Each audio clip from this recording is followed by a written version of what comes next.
Grim Dawn version 1.1.7, here it is. Monster Frequent patch update is upon us, featuring the largest changelog Grim Dawn has ever seen yet. Yeah, he was raising forum post limits over and over. Among them are over 30 new monster frequents, most of which are available even in the base game. So the biggest features are gonna be that if you only have the base game, right, then yeah, monster frequents and skill modifiers will now be a base feature of the game and don't require AOM anymore. So if you only have the base game, you will also be able to enjoy monster and frequents with the skill modifiers. Yeah, that's great. I mean, that makes like also it makes making guides for like new players way better, because you can just tell them to get certain MIs. It doesn't really matter which kind of DLC they have or don't have. This makes like making guides for beginners actually way easier as well. So yeah, 30 new for the base game and 5 additional ones to AOM and Forgotten Gods. One of which is for sure gonna be dropping from the T-Rex, right? The others we will have to still find out. Crucible DLC has 4 new maps for AOM and FG owners, 2 for each expansion. Crucible of the Pog, Crucible of the Woods for AOM, and Crucible of the Stars and Crucible of Crags for Forgotten Gods, right? Crucible of the Pog is out indeed. And then we also got like many mythical epic items, which are actually listed here. They didn't list all the MIs, so we still have to like find them out manually, at least until Grim Tools has been updated. Then another big change is that like monster frequents from the roguelike dungeons, like vanilla roguelike dungeons, which were earlier able to drop in SR and Crucible, will now not be able to drop anymore in Crucible and SR. So if you want to get these monster frequents, such as for example Alchemist rings, you will now have to actually farm the dungeons, or yeah, like there's no more ore, right? You just have to actually farm the dungeons now, which in my opinion is fine. This does make roguelike dungeons worth more again. And they are like a nice feature, like a nice endgame in my opinion, so I don't disagree with this. I think this is the right decision. I mean, MIs from Ancient Grove and Tomb of the Heretic were like exclusive to those roguelike dungeons anyway. Cam delay is triple. Oh, Cam was delaying. Okay, let's.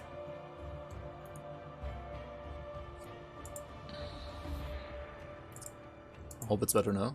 Should be better, hopefully. Thanks, Orok.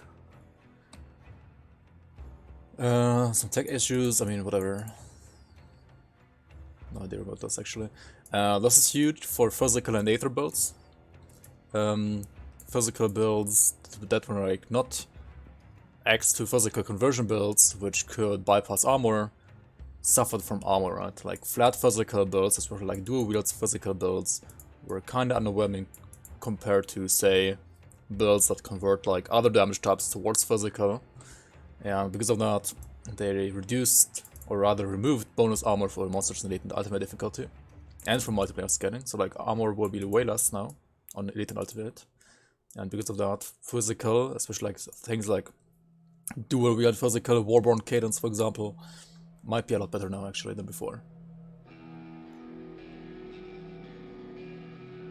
I mean, they could also like drop no effects, Iceberg, I think that's what it means. And yeah, like they did the same for Aether that they did the last, or like 2 patches ago for Chaos, right? So Chaos and Aether have like a little bit easier time killing enemies now because enemies have less Aether res. This is kind of like trying to revert the nerf to Seal of Corruption, I think. And overall it's like better quality of life because like not every Aether build has to like run Seal of Corruption and still has like a little bit more damage, right? So that's pretty nice. No, single rare effects items don't drop past early levels. This means, yeah, like you will not get, for example, an item that has only 1 rare affix, but like no other affix, right? So like whenever an item has at least 1 rare affix, it will have 2 affixes at all times, right? So we'll have like either a rare and a magic or like a rare and a rare. Before, on low levels, you could have like an item that has a rare level, I mean like a rare affix, and like no second affix at all, right? So those items will now roll at least another, like it will always like roll another affix, and that will be at least a magic affix. Of nothing, yeah, exactly, that's what it was before, right? It was like a rare affix of nothing, or like a nothing stuff of rare affix, right? And now you get like a rare of magic, magic of rare, whatever. And this change is also huge. This will make like farming for specific items with like specific affixes that are like fitting for those items way easier. I don't really know like how much easier it is like to, like how much more likely it is to roll these, but yeah, having an increased chance to get like a fire affix on a fire item is pretty good. It will make farming some like wonky variants of items a little bit harder though. For example, for my Crucible caster, right? I mean Crucible physical Witchblade, for example, right? There's a like physical Witchblade that converts like the poison to physical, and I'm using a poison-based scepter on that, but like with physical affixes. So like getting a poison-based scepter like that with physical affixes will actually be like harder to get now, I think. But it will be easier to get a like the same scepter with poison affixes at least. So for like non-wonky builds, it should be like easier to get proper items. For like wonky builds, it might be actually harder to get items now than before. Sure, some faction item changes. Seems pretty good overall. I mean, faction items are still supposed to be like mostly filler items that help out new players, so buffing these should not change too much for endgame, like for min-maxing probably, but like nice changes. This one's probably the biggest change. And then you have magic prefixes, like the percent cunning, percent HP, percent physique, and percent spirit values on these, such as for example vigorous prefix, right? Percent HP here is gonna be way higher now, apparently. Like higher, I don't know about way higher, but so that's gonna be interesting. And also aggressive prefix, which is like flat OA. The prefix can now drop again, like everywhere, I believe.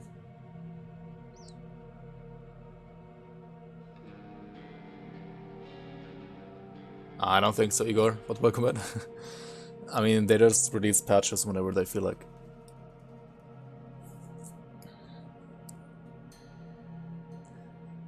Spell weaving. They did nothing, right? Yeah, nothing. Yeah, it stays. It will stay right there. Like it will be like basically a legacy item now, right? All these spell weaving items will be legacy items now.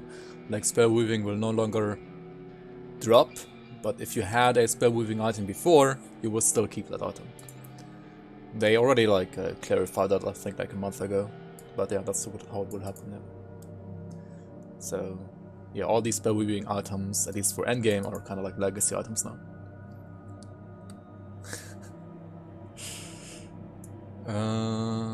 Okay, this like these magic resistance prefixes are pretty good now as well. Like these are what resistant prefix, I think.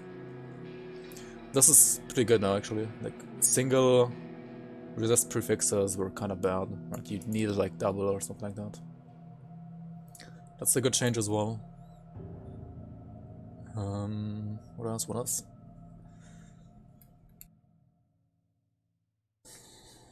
And this is alright, I guess, as well. So relics. Lots of relics have been changed and tweaked a bit. Lots of these are actually like low-level relics though, right?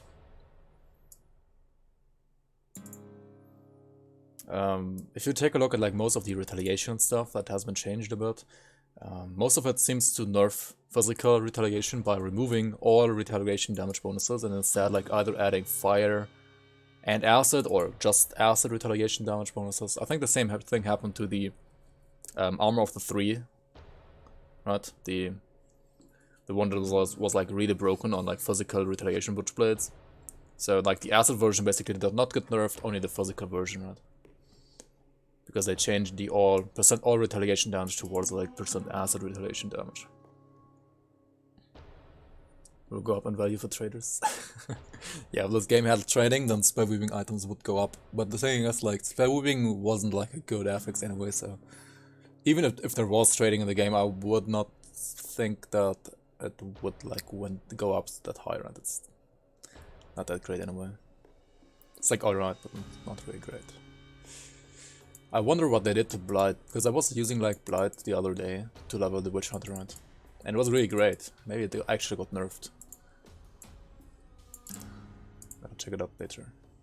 You can also like check it out right now actually. I have it in my stash here, right? Blight. Yeah, they nerfed the fumble, right? It has like 33% fumble. Now it's down to 18%. I kind of thought this is gonna happen actually. They actually did nerf it. Oh well. I mean, it's still good for leveling, just not as broken as it was before.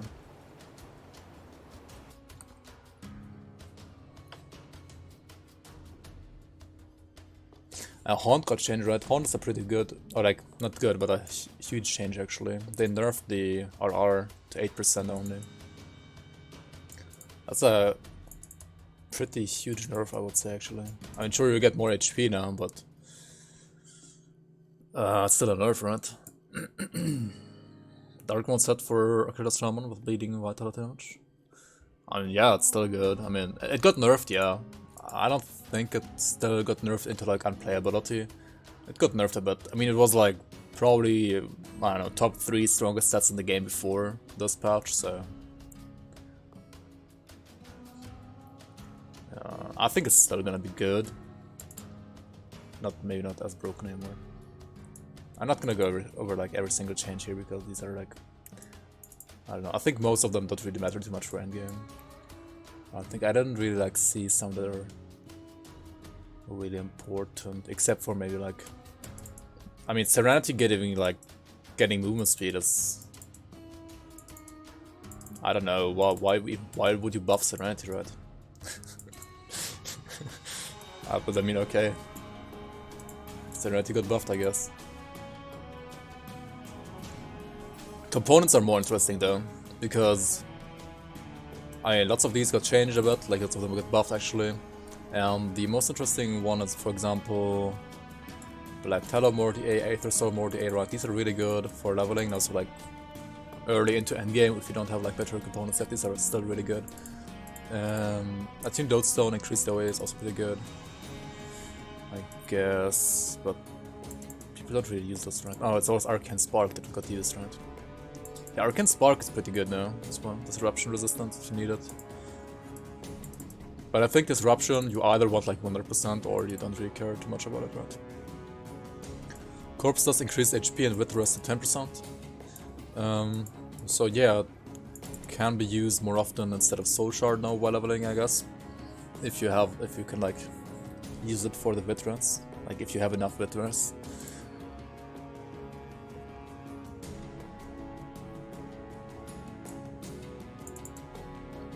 That's pretty good as well, actually. Blazing Ruby at a 50% slow rest is pretty huge. This is not to be underestimated, this is a pretty good change. And Runebound to Pause, right? Runebound to Pause is back in the game. 10% stun resistance. Because, like, it was borderline viable. Like, on some builds it was still better than Bloody Crystal, right? But now you can use the Pause as well to boost your stun resistance if you need to and you have, like, enough bleeding rest already, right? Softcore meta had thought that they don't use Serenity at all in softcore, I guess, yeah. I mean, yeah, Haunt was pretty good, yeah, so I guess it's still okay. But yeah, Igor, like, Dark One is still good, like, go for it, I think. It should still be good. I don't see a reason why it's, like, trash. Ancestry got buffed, Annihilation got nerfed a bit. I mean, this is fine, right? Annihilation is still, like, probably better on, like, 90% of builds than Ancestry. It's like minus 15 OA and D reduction. That's a noticeable nerf, but still. These are still like, I mean, this is still really good. I wouldn't like switch over to Ancestry like on all builds now. Maybe on some builds you can switch over to Ancestry now, but not on all of them, I would say.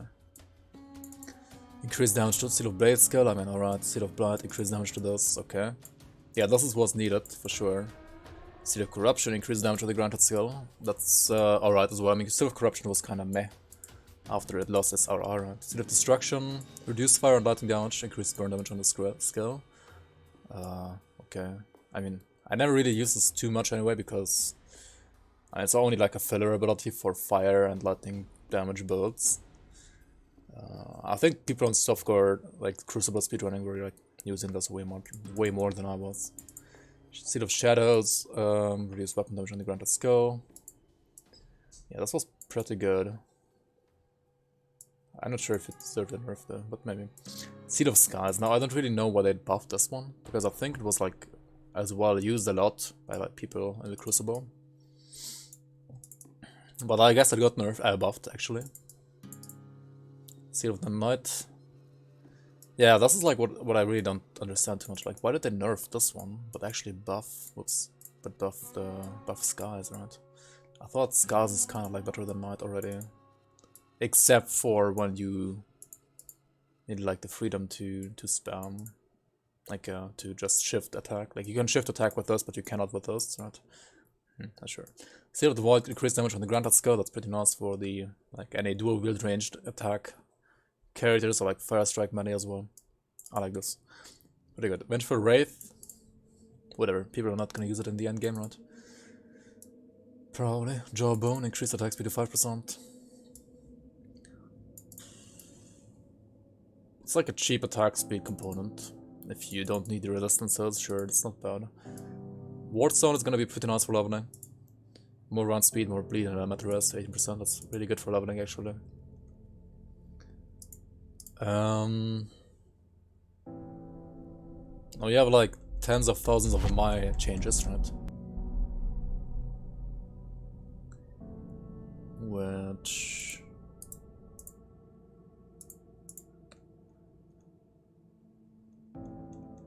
I should still talk about, right?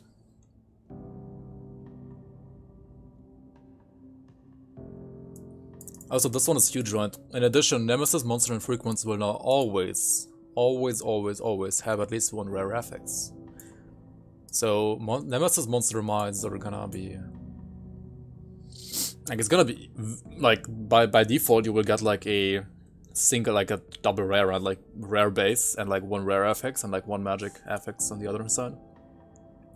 But that's pretty good, yeah.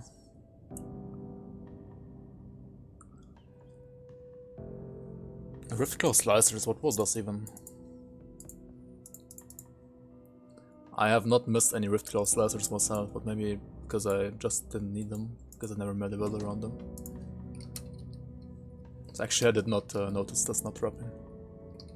Slicer, Riftclaw Slicer, okay. Let's load this up. What is considered a rare affix? I can show you in a second.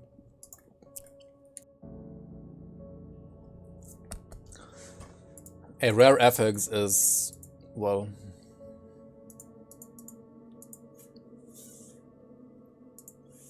Wait, what? Oh, this one did not drop? Wait, what? I need to show you over here, the build calculator. So if you have any green item, right, or like any white item as well, and then you have prefixes and suffixes, right? I mean, these yellow ones are magic ones, right? And these green ones are rare affixes. And rare, like magic ones have usually like, I don't know, 1 or 2 stats, right? Like very simple, I don't know, like cold resistance or cold damage or fire damage, right? Flat vitality damage, stuff like that, for example, on the weapon. And rare ones are usually more complex. They have like, for example, this one, Essence Drinkers, these are like Vit, Aether, Vit Decay, Physical to Aether conversions, casting speed, and Drain Essence. Stuff like that, right? And these Nemesis monster infrequents, such as, for example, Gravithurus, Legards, right? They will now guarantee you to have at least a rare suff or prefix. So you'd always get at least one of all of these, or like one of all of these, right? At least in the end game, right? Or I think like at all stages actually. I think that's like a... So by the very least, you will always get a say, Ancient of Attack, right, for example. And you will also have a higher chance to get like a double, or like, say, triple rare actually, no? Such as Ancient of Voidfire or something like that, right? And you can see like these items can get like insane amounts of stats through like affixes, and that's why these are, well, considered to be very good, if not actually like the best items on the game. Even better than legendaries most of the time.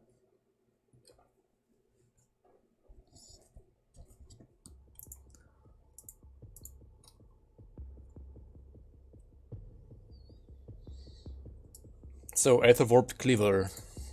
I was recommending this to Reynon the other day, right, for like a dual wield Cadence Warborn guy. If you don't use like the Baronath Reforged, I think if you don't need it because you're like playing a class that doesn't really benefit too much from the conversion, then something like this is like really good for a second, like for your offhand, for example, right? For your like second weapon for dual wielding. Increased target bonus mod to cadence to +2. It's really good, yeah. Alchemist Scythe, increased cooldown modifier for Blitz. Blitz got buffed as well, right? And percent chance of cooldown reduction to 20%. And War Sword as well. Like chance to reset this to 20% as well. I have a build around this thing, right? So this build got buffed. And maybe I should do the Cold Blitz guy after all, like the Cold Blitz Blightmaster at some point. I have a theory craft about this one. Ascended Authority. And let's say Guardian of Imperium build, I guess. This is interesting. Ascended Conduit, increased HP. Fire mod, Vindictive Flame. I've never used this before, it's like a Vindictive Flame item, I have no idea. Interesting there. Summon Burst modifier for Rare Skeletons to 3. This means like you summon more per click, right? So you'll actually like summon 6 per click with this, right? Interesting. I think that's how it works, I have no idea. Increased duration to devastation by 3 seconds, that's actually pretty good, but it does... it does block the... what's it called? Anasteria MI, right? The Outcast secret. This one is good for example, my beginner conjurer that is still using a Ascended Source right now for Sigil of Consumption, right? Increased crit damage mod to Sigil.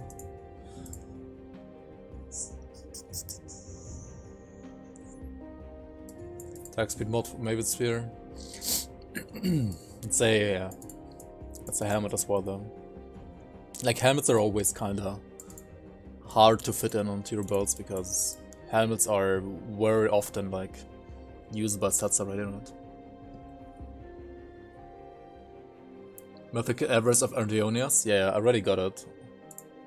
I actually already found it. Wait, where is it? Here it is.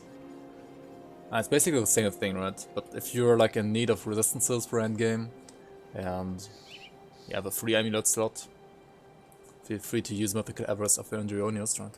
I think it's really good for like solo self-found beginner builds, right? Like for min-maxing it's probably not gonna be used, but yeah, for beginners it should be great. Dargo's Core, add a +2 modifier duration for Call of the Grave. I mean, I guess if you can fit this on a pet build, that's pretty good. This is the Word of Pain one, right? Increased elemental damage, okay. I mean, yeah, this didn't really need more additional buffs, so that's fine. Root, Shattering Smash, +3, Shattering Smash, weapon damage modifier to Blitz, like a Warlord item, right? Bartholom's War Maul, increased damage mod to Fire Strike, so this is like the Purifier, the melee 2-handed Purifier Fire Strike build that gets buffed here a bit. Word of Renewal to Basilisk Crest, Basilisk Fang, support for Dreezy Line. That is the Eggs of Menhir one, right? Wait, am I using that on my... I'm not using it on the... Sentinel Hub. Yo Samus, welcome back, welcome back. How are you, man?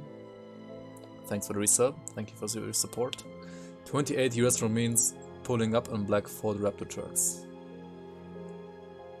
Wait, right now? One class?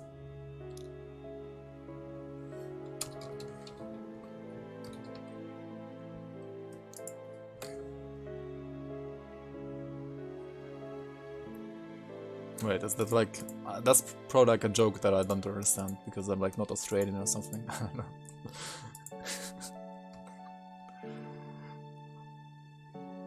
Bloodlord's Blade increased... I was talking about this yesterday, right?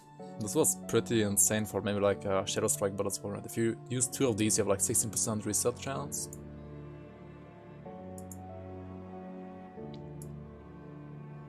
Don't listen to that one on stream? Yeah, maybe.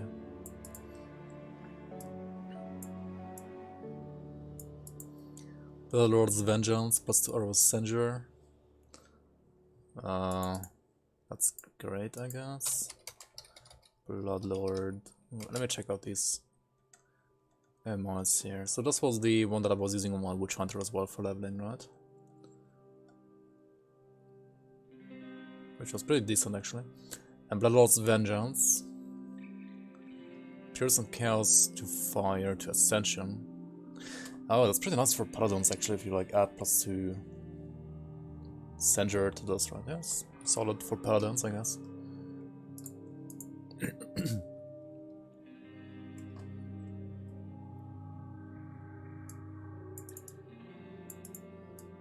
I mean, pet stuff, this might be good for Brothorn builds, I have no idea. I don't really know pet builds that well. Increased chaos damage mod for Doombolt, so more Doombolt damage on Doombolt spammers for chaos it is. Bloodstone Scepter added 45% wit to chaos. Wait, global? This one had like...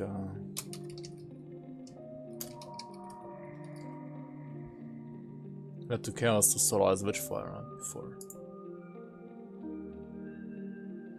Which remains unchanged, right? So this will be additive actually to this global conversion, because that's like scale modifier towards a buff, but that buff is basically like global. So it should like add up together, right? Wit to chaos on this and wit to chaos on this. So if you're playing like Arcturus, you have like 80% conversion about. Yo Dakota, thank you so much for your resub as well. Konnichiwa. Or rather konbanwa already, right? How are you? Welcome in. Increased chaos damage for City of Consumption to blah blah blah. Oh, remove this, never mind. Okay, this is the goal now actually. Rest in peace. But still, we have like more global conversions, that's still a buff. And this is a buff as well, so that's great, I guess. Bloodthorn Sigil.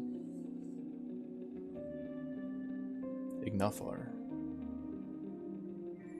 Pretty good for these Seavers now, I guess. What's it called? Sigil, right? Yeah, that's the Fire Doombolt thing. So Fire Doombolt, Fire Ignafar.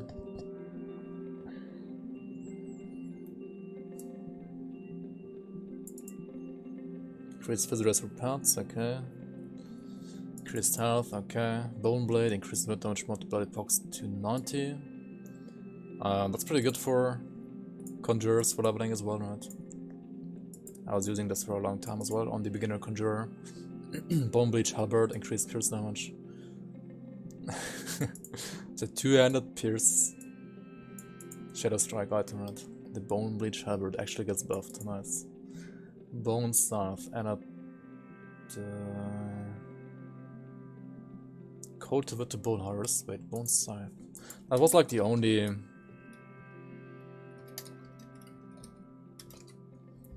item from the Mountain Deeps that was not that great yet. Pierce to Wit, and now it has Cold to it as well.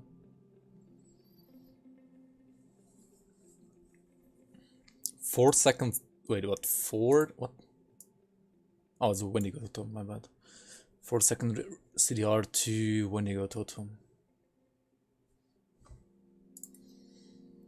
It's pretty interesting for like ritualists as well. Pretty nice alternative to Bone Spike, but Bone Spike got buffed as well, right? With damage, duration to Devouring Swarm. That's pretty good as well. Bound Wraith, increased CDR to Promise Spirit. Okay. Yes. Pet stuff, right? I have no idea about this stuff. Chosen Epaulettes. Epaulettes. How do you even say this? Whatever. Increase pierce damage away, okay. Gaze, blah blah blah blah blah. Okay, there's like some just random changes.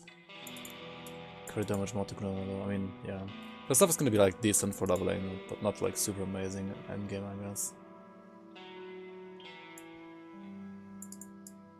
This is nice for the, what, lightning devastation, right? It's pretty good, like, I think Red and Furious was playing a build like this, right? About the new greens, are they useful now? I mean, most of them have been useful before already, and they are even better now. So, yeah, like, most of them are... I mean, yeah, some of these, like, it depends still on the slot a bit. For example, helmet slots are usually kind of hard to fit into builds, because, like, many sets use helmet slots as well. But some greens have been good before and are even better now. And some additional greens that have been kind of bad before are usable now as well, as I would say. So, yeah, overall, the patch is great so far. Colossal Fortress and Defender and Bulwark getting buffed as well, right? More damage more to Overguard on this one. Pretty good for like Death Knights, I think. Defender. Pretty good for like Fire Aegis. And even Rata Aegis. Fire Rata Aegis, I guess. Like if you don't want to play around Virtuous Set, right, you can always use Colossal Defender. Or like as a filler until you have Virtuous Set, right? Fortress, Mythical Flame, reduce CDR to Counter-Strike. I think that's also good for Death Knights, I believe, right? The Counter-Strike mod. Was not good for like Blood Knight set, I think so. Might be good for Commandos now as well. Compelled Wraith.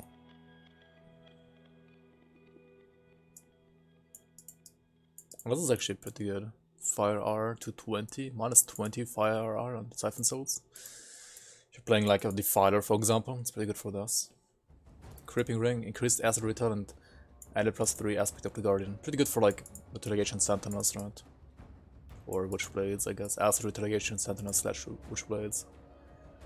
Crimson Arcane Scepter, increased HP to 4%. This is gonna buff my Aether Ray guy again a bit for like HP, right? Alright, the Mage Hunter should have even more HP now than before.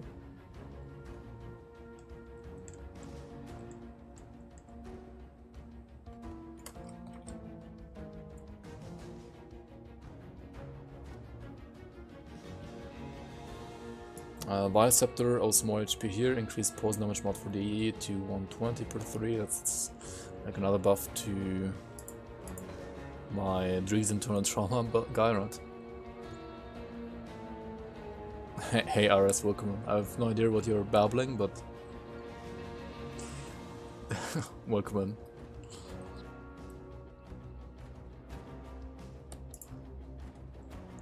Death Watcher Pendant. Wait, what is that? Death Watcher. Oh, that's the. Oh, that's the pendant from. What are they called again? Vigil, right? And this one gets +1 all skills now. Necromancer. Remove bonus to Call of the Grave. Ah, that's fine. 15% heal to Call of the Grave, and add a 10% health to Mugdragon's Plague. That is really great for like pet rituals, right?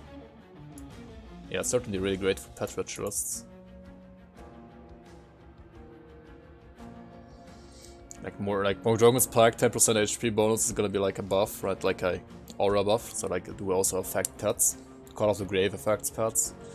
Call of the Grave will be a self-heal. Duration to the Call of the Grave was already good for pets. It's pretty good actually now, I think. That is for like pet ritualists, I guess. So how much HP does this guy have now? 13.1? It's like a little bit more, right? Oh, it has a 3% HP roll. It's probably not the best. Oh well.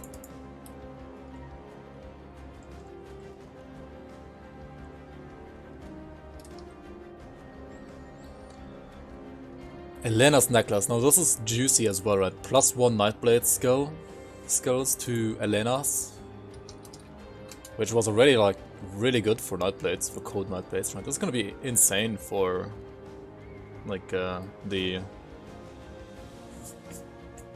solo Saffron Spellbreaker / Infiltrator I'm planning to do on this patch, right? It's gonna be I don't know, GG, right?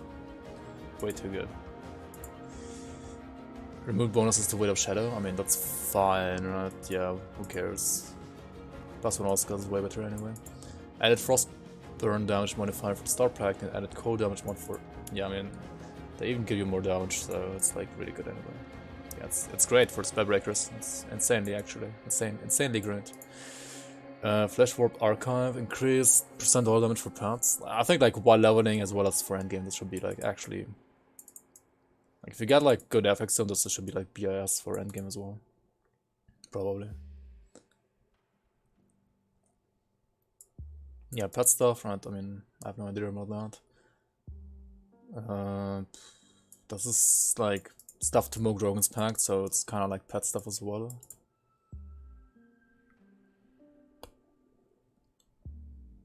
Okay. That's kind of whatever, to be honest. 6% OA mod for... 6% OA is a lot. This is interesting for battle mages. What is Flesh Warped Cask again? Flesh Warped Cask. Ah, this one.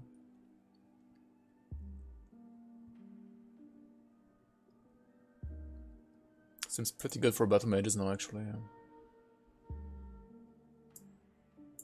At least for leveling. Like, endgame. I think most battle mage sets need a helmet, right? Both Krieg set has a helmet, but Spell Scourge has a helmet. Yeah, 5% movement speed to Serenity is pretty sick change as well, actually.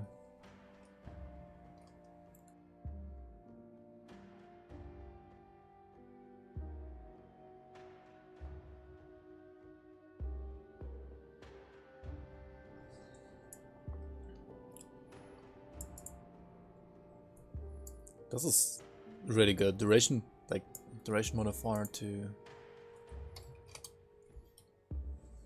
Oh, it was 1 second already. Now it's 1.5. Really good for, like, Kalidor's Tempest Sorks, right?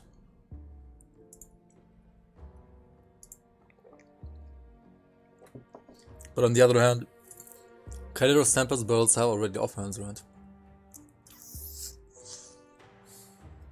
Also, why? Wait, why does this have flat Aether damage added to Kalidor's Tempest, but it does not have % Aether damage? What? I think it should have like % Elemental and % Aether damage, right? Because like that way you could use it for Aether and Elemental. Oh well. I mean, you can still use it for both right now, but it's gonna be like unnecessarily gimped for Aether because it doesn't have like Aether % Aether on the base. I mean, yeah, the Aether damage can be converted. Like, this is really good for, like, say, fire or lightning right now. But... or even cold, right? Like, Hara set, for example, could be pretty good with this. But, like, why not make it available, like, decent for Aether as well? I guess Aether has Agri-Vix anyway, but still. Treasure Up Core, that's the 200, right? Kalidor's Tempest 200. Yeah, I needed like a pretty huge buff actually. Menhir as well, so that's like a Battle Mage weapon as well. Battle Mage Kalidor's Tempest. Sounds like something I would never want to play, but maybe some other people want to. Incinerator, increased burn damage to Canister Bomb. Okay, that's pretty decent.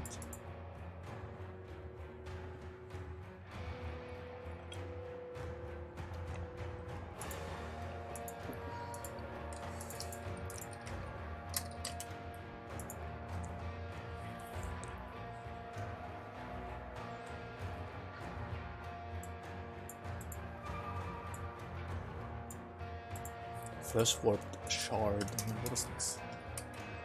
Oh, this one.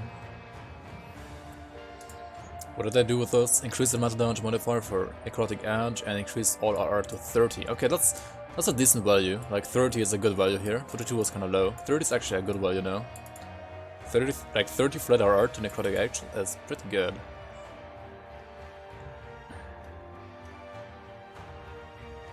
But you still need to be like a Necromancer for that, right? 200 Necromancer. Like, what do you even play this with, right? You can either play around Vitality or in Metal, I guess. As a Necromancer, you kind of want to play around Vitality, rather. Word of Pain as well.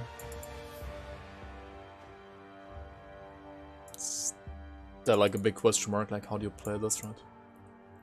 Yeah, I think so right now, like, Ananas is crazy, right? Like, look at this stuff, it's crazy good, right? Like, for Spellbreakers at least, I think it's probably BIS with, like, the proper affixes, right? Also, yeah, like, Aetherwarp Cleaver got buffed, right? And, like, physical damage builds got buffed as well, so your Wallborn Cadence guy should be pretty good now as well, right? Like, they reduced armor on enemies. They reduced armor. And they buffed the Aetherwarp Cleaver. Better farm one of these, right? For your Wallborn guy.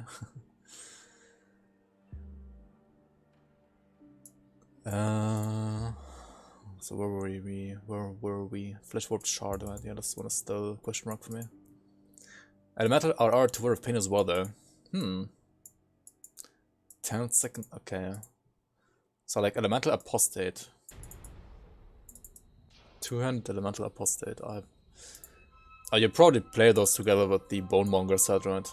Actually. Yeah, like, Bonemonger set Apostate with this item could be decent.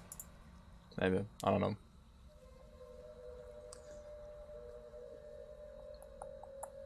Galacross, Dead Red Plating, increased element damage. Okay, that's a decent buff. Ganavakar Sting, increased S damage to RF to 16 and crit modifier to 12. I think this was already pretty good. And you could like play 2 of these and like as art set, for example, on Dervishes maybe now. Could be worth testing out. Gargoyles really increased their way and added +3 RF. Yeah, I mean, increased the ways will also like help Granada Balls.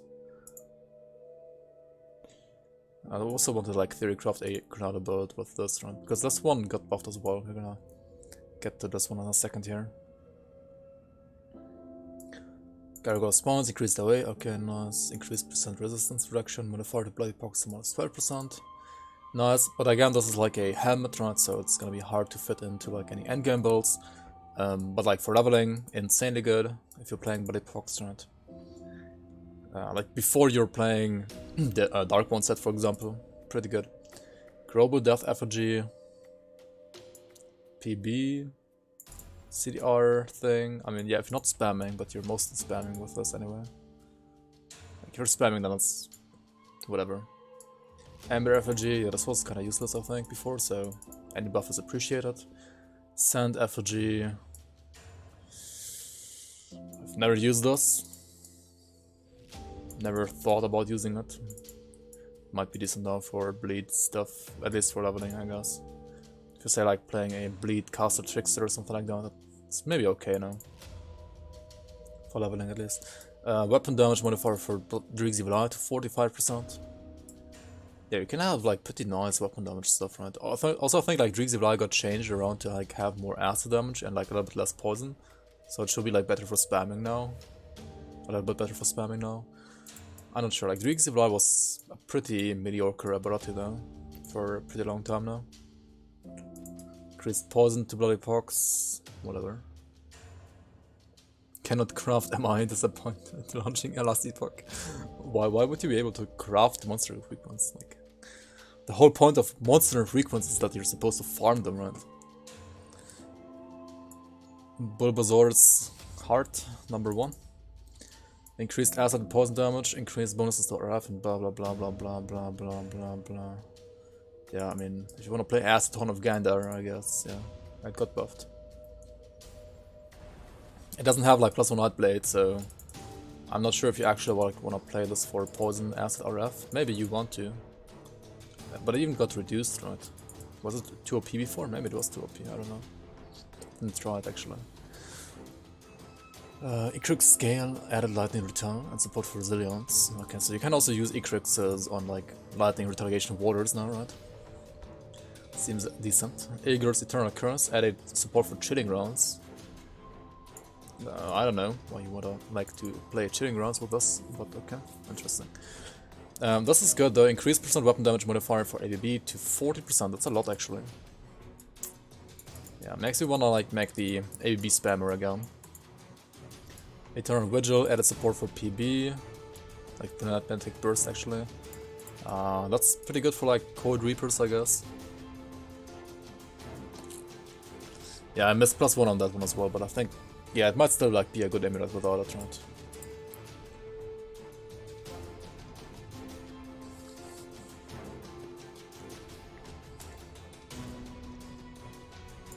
This is a helmet, right? So probably like decent for leveling, but trash later still. Carrion's buff, nice. If you wanna play a Fire Strike Carrion's build, it got buffed. This is a huge buff to my fire pads actually, right? Like now you don't even need Consta rings anymore for the conversion. At least not the purple ones.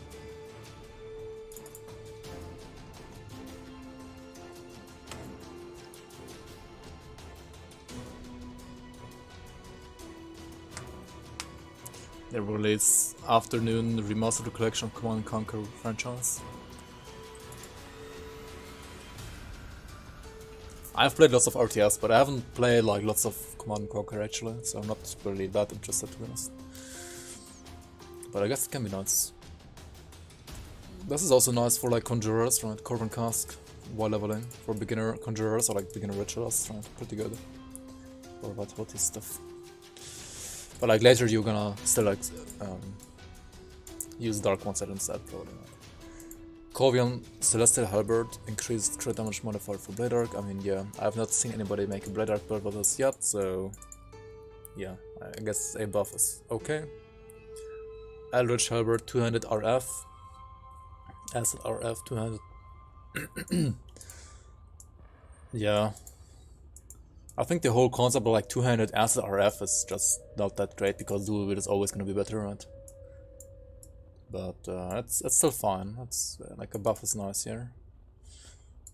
Increased attack speed modifier for RF to 15%. That's actually a lot. Should be insane for leveling.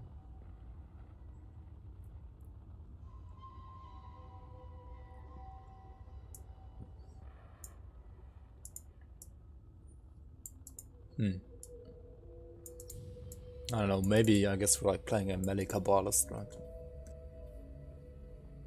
I know, some of these items are just too niche. Even if they get buffed, it's still a bit hard to tell if they are good or not. Perk Lunter, thank you so much for the sub. Welcome in, enjoy these emotes, and thank you so much for your support. Thank you, thank you.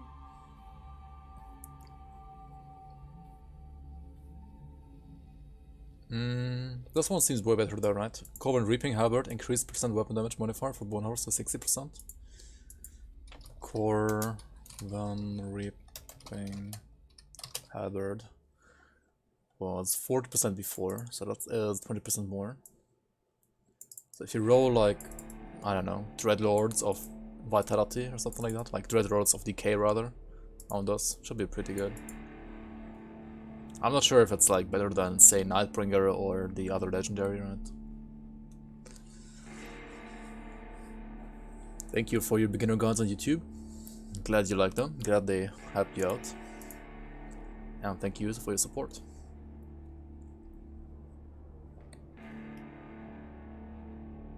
Time to make the MI Halberd builds, nice, yeah. Yeah, like lots of them are pretty good. Even the Promise Strike one, increased CDR mod for Promise Strike to 0.8 seconds as well, making this even better for CDR based Promise Strike. Craval's Shoulder Guards, increased percent HP to 4%. I think these need like way more than that. Cravals right now are unfortunately pretty bad. They need like way more than this, because like the pet one,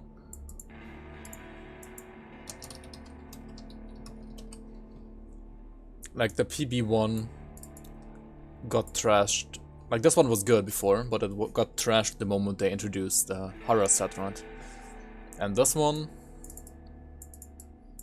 not sure. I mean, yeah, like I guess if like pet builds have an open like shoulder slot, then you can use this. But it seems to be mainly for, say, Beastcaller builds, right? And Beastcaller has a Shoulder piece, right? Yeah, that's the problem. I don't know, Cravals are kind of bad right now, and they remain bad, I would say. Unfortunately, it's not really worth the farm this boss. Carmen's badge, added support for Caterpillar's Tempest. Okay. Carmen's Sanctified Blade, increased elemental damage. Okay, that's pretty good as well for like Hour of Reckoning, right? Like elemental.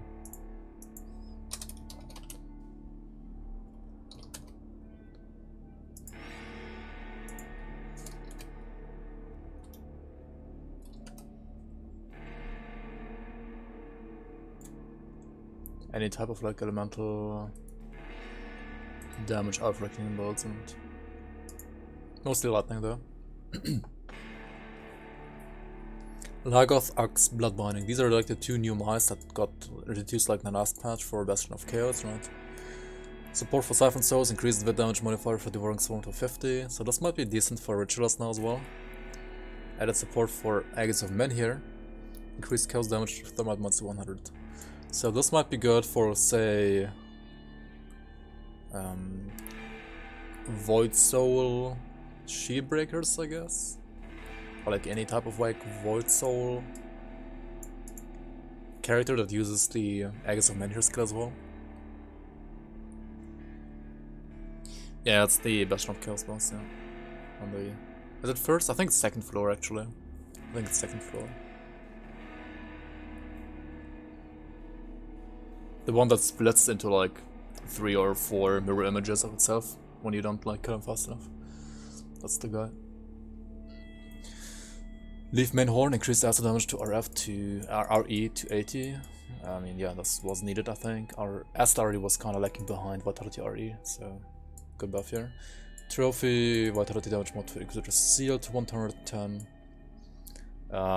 That's not really gonna do too much,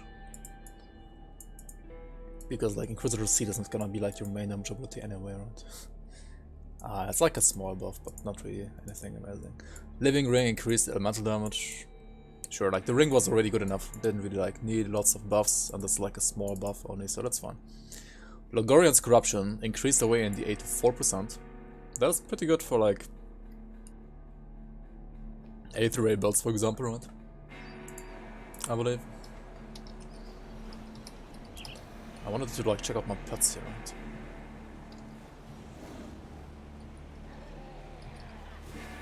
Let's delay my second.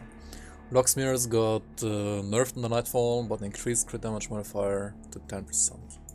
So, is this like a nerf or a buff overall? I have no idea. It's probably like when it comes to direct hits, it should be a buff, right? Nightfall or a small nerf. Not sure. Overall, I guess about the same. Malkadar's Dreadblade now seems actually pretty good for Reapers, like for Cold Reapers, right?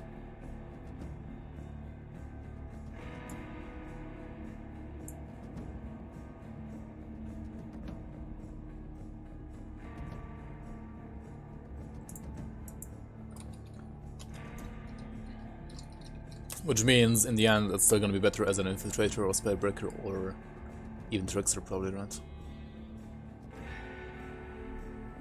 Yeah, I mean, why not, right, Rhiannon? Could try that. But I mean, I'm not really sure if it's like still worth it to like go for Reaper, right? Like, it's only a weapon pool skill, right?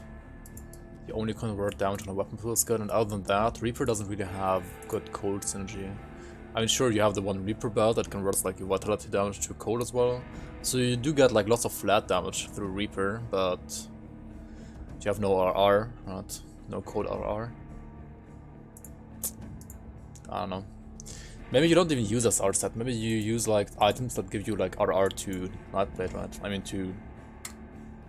Aren't there like some items that give you skill modifiers to Eloman that like give you cold RR to Eloman? I mean, you can use what's it called? Morganath set for that, right? Doesn't like Morganath set give you cold RR to Eloman? It does, right? Yeah, cold RR to Eloman. At least you wanna use the hood, right?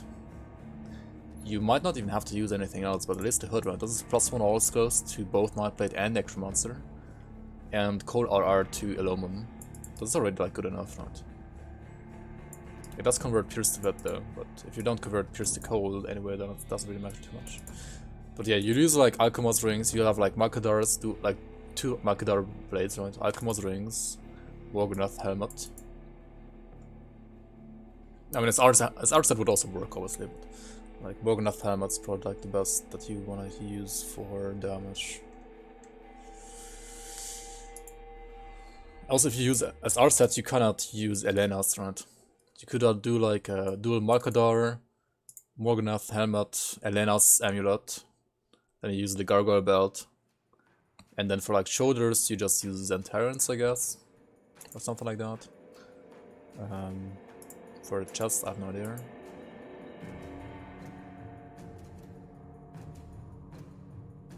And the 4-piece still gives you like 15% RR as well, right? Maybe you do wanna like use 4-piece Morganath. Yeah, 4-piece Morganath shouldn't be that bad. Like 4-piece Morganath, Elena's Amulet, the Reaper Belt, like the Gargoyle Belt, and dual Malkadars. Might be a good idea. Messenger's Blaze Cannon, increase the weapon damage to Wire's Might and fire modifier to Warcry. I think it's good for like Wire's Might leveling. Other than that, for endgame, probably still a meme item in it. Messenger's Repeater.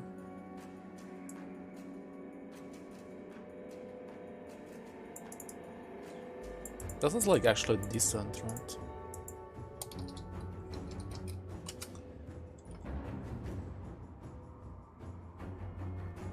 For like Pierce Tacticians, right? Full Pierce now. Pierce RR to Word of Pain, like additional Pierce RR. Knight's Chill though,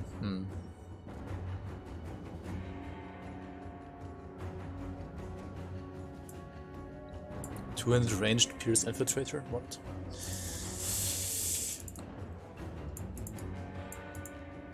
I guess.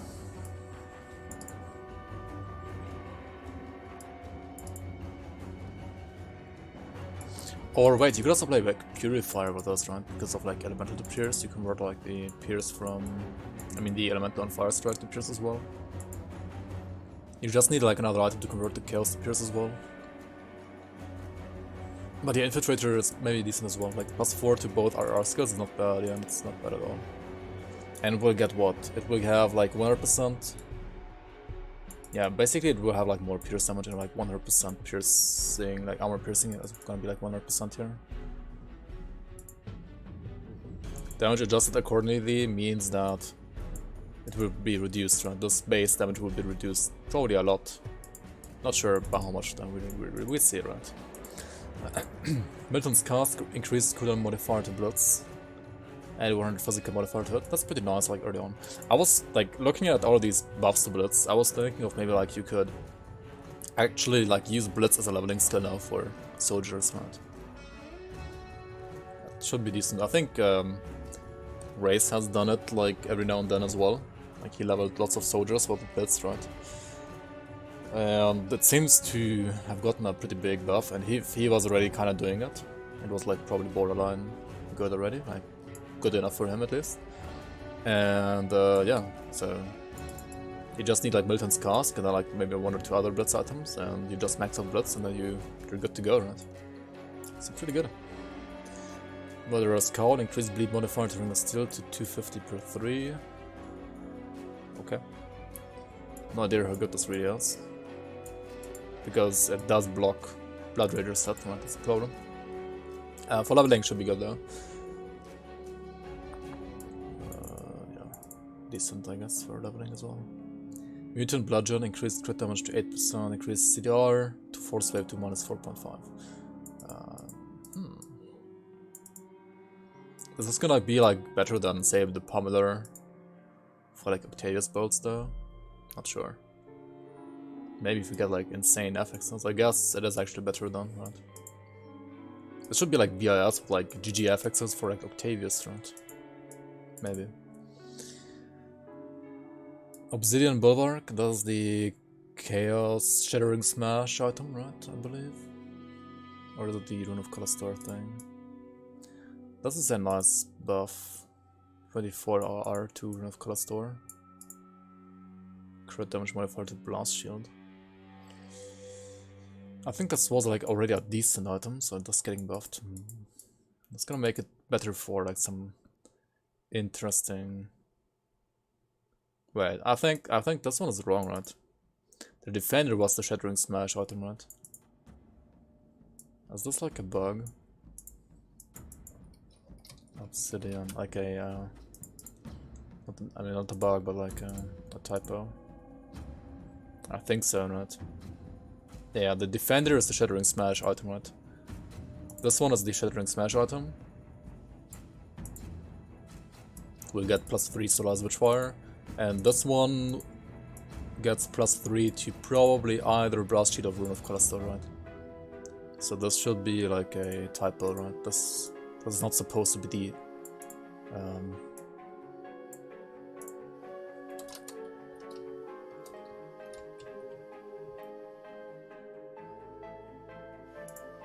Oh shit, how do you do this? No, I don't want to go back. Oops. How do you hide this for now? Wait, can't you like lower this? Alright, there we go. Doesn't go lower than that? Okay, whatever. Let me put this into a notepad then for now.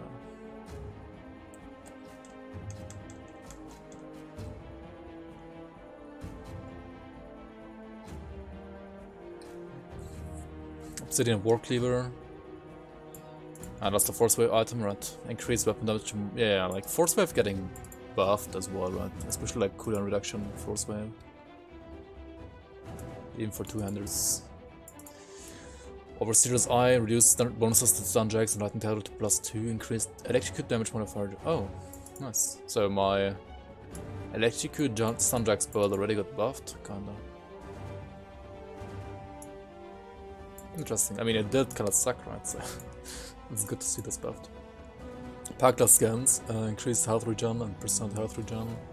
Increase with damage mod to when you go put into 120. And these are helmets, right?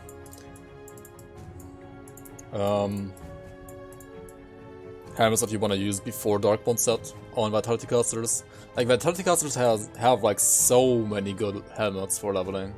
It's crazy actually. Like this one is also good if you like playing a Siphon Souls Necromancer Vitality Caster, right?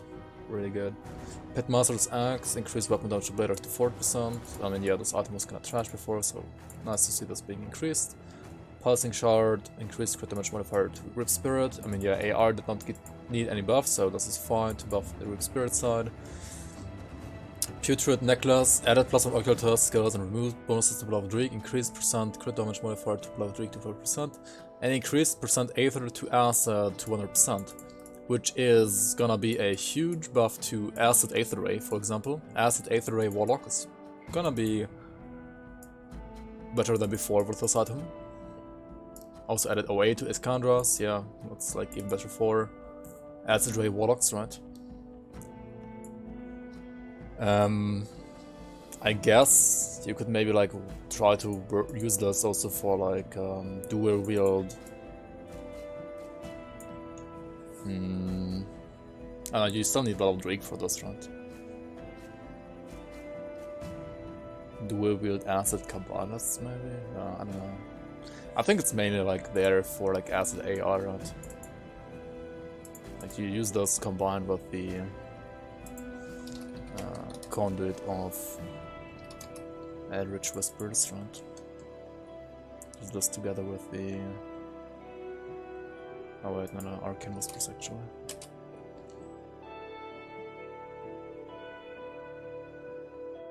Wait, where's the Acid AR again? Oh no, you don't use the Conduit stuff, I'm retarded. What am I saying? You just use this as your amulet, right?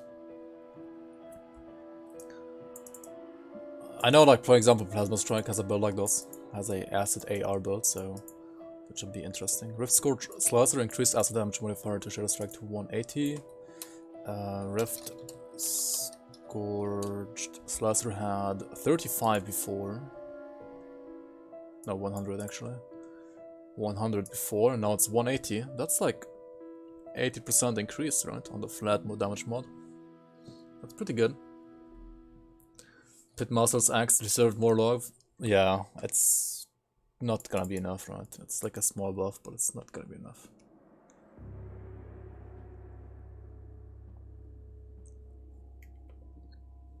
So you can't get green AR? I mean, you can.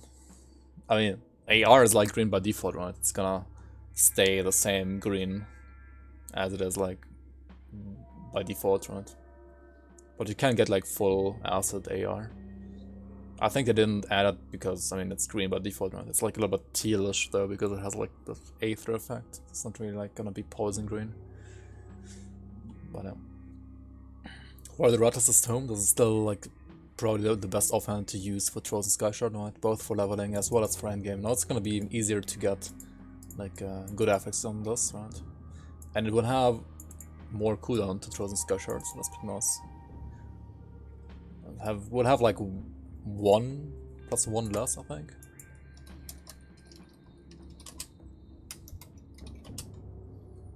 Yeah, it's like plus 3 before, now it's plus 2. But it should be like still easy to max it out, right? Relic has added bonuses to surgery. Relic Mark added bonuses to promise strength. This is supposed to be like the support for Rot Guys set, right? Also more vet damage to Sigil of Consumption, which is again like a buff to the Nightbringer build I was playing, for example. Sandclaw Slicer.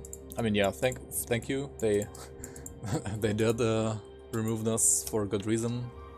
Because Sandclaw Slicer was a Blade Arc item, right? And a Blade Arc item supporting weapon pool skills didn't make any sense, because if you're using Blade Arc, you cannot proc weapon pool skills, right? So they removed that and added +2 Rebuke, which is like the Warlord's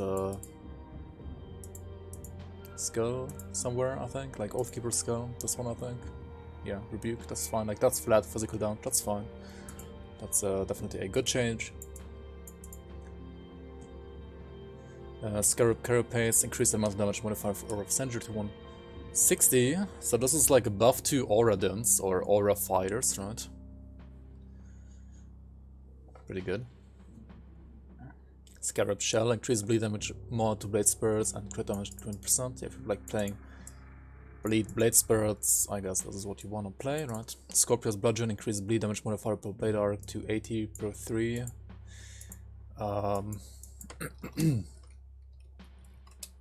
I guess if you want to like play a bleeding Blade Arc, right? That's pretty decent. I mean, it was 45 before, right? Or was it? No, it was 198.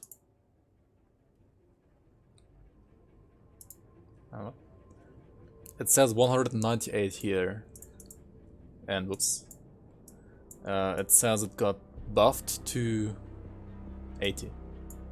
What? Do they mean like the base, like the early version? Because this value seems higher, right?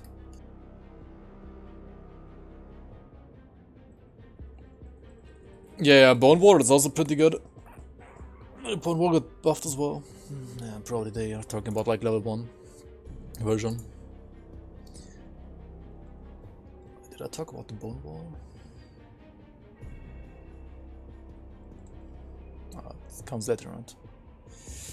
I mean, I'm already using Bone Wall on, say, the Beginner and the Conjurer, right? That was already good before, and now it's even better. Vampiric Bone Wall, that's why it's coming later on. And this one got buff as well, right? This one has a higher crit damage modifier to Sigil now. This one has, I guess, some other buff as well. And the Relic Mark is obviously also really good. I just didn't find a good one on this character. But Relic Mark with like good affix should be better than a Mark of the Forbidden here as well.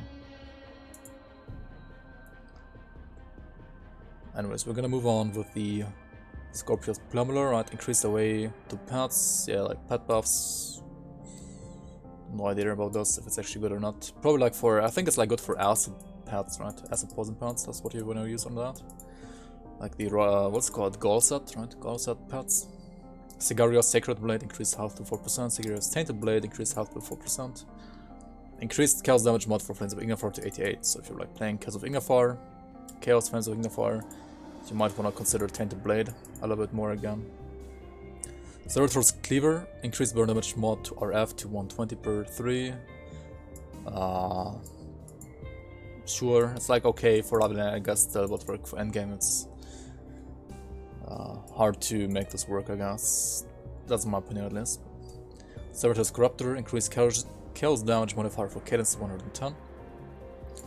Yeah, if you wanna like play a Razent set and you don't have Void Steel Gauntlets, then you can use this round. But if you have Void Steel Gauntlets, I think these are actually not that great round. Unless you get like sick affixes maybe, I don't know. Increased CDR for Ring of Steel to minus 0.6. This was like the Trickster item that has like Ring of Steel and Surgery, I think. Servitor, Slicer round. Yep, exactly, Surgery and Ring of Steel. It got increased from like 0.5 to 0.6. I mean, yeah, whatever, it's basically the same item. Slothsar's Crust added support for Blackwater Cocktail. It was the Panettis before, right? I guess for like Panetti's Orc, that's like a little bit better now. Spectral Arbalest, this was already like probably the best leveling item for like Vitality Reapers, right? Vitality PB Reapers, and that got increased even more, so that's pretty decent.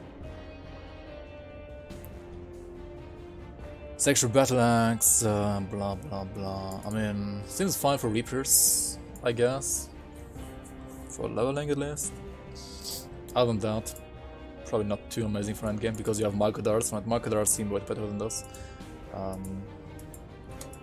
Spectral Battle Axe. This one has, yeah, Physical Code as well.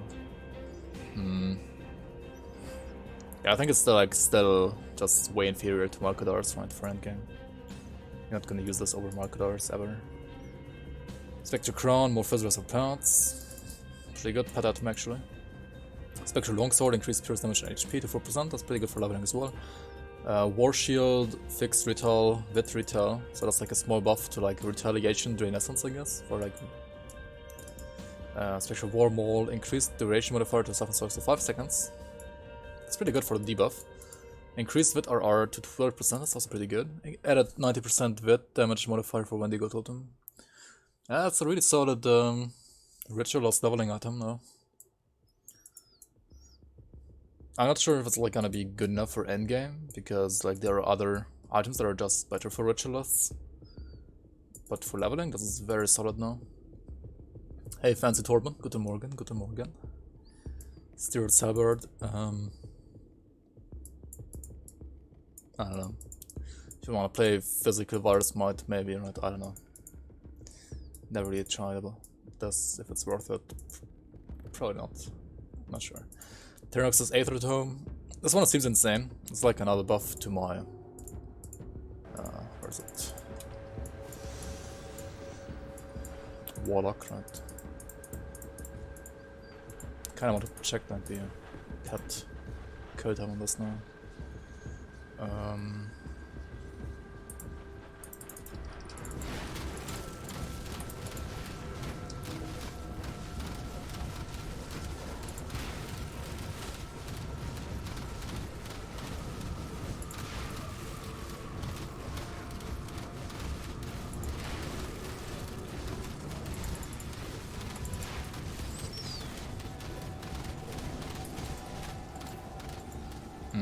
I mean, it's still around 20 seconds. I guess you don't really feed it that well.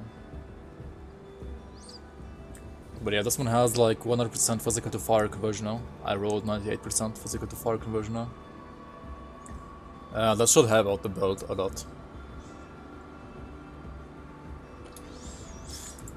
And that should also probably make Will of the Crypt not worth taking anymore, right? You should probably like take out the point here now. Because this will interfere with that conversion. Oh well, I should do that right now actually. Let's see here.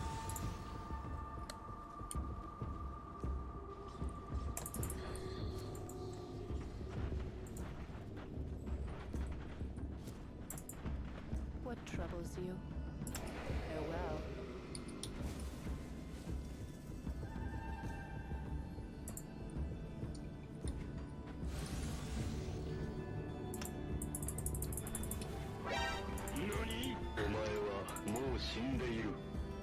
Am I patch hype? Sub hype as well.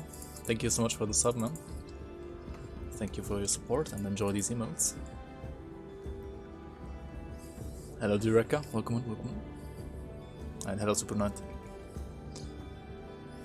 Oh wait, no, you're like here already, right? Oh well, hello anyway.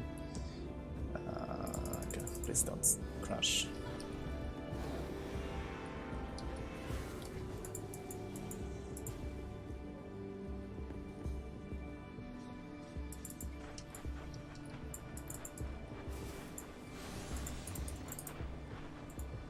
Started like 30 seconds here.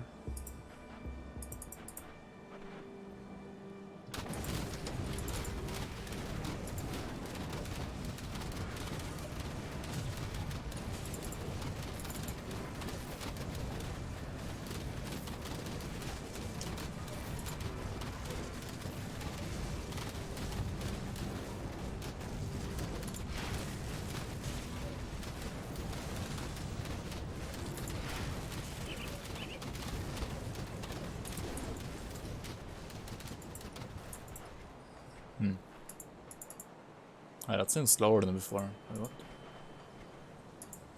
Hey, this is pretty good though. I don't know, we have to like test this a little bit more in depth later. But the conversion on the Corvix Burning Blade should definitely be above. At least on paper, right?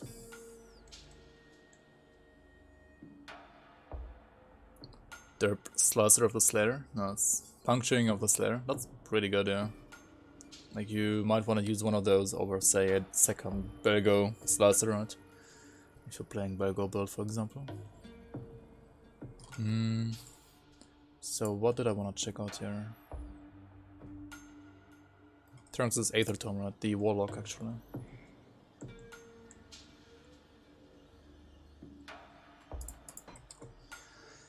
Because the Warlock is using this one as well. Turnox's Arcane Tome increased elemental damage, whatever. Bone Crusher added crit damage and modifier. Crit damage modifier for savagery to 18% increased. Yeah, I guess. It was like pretty good for savagery already, right?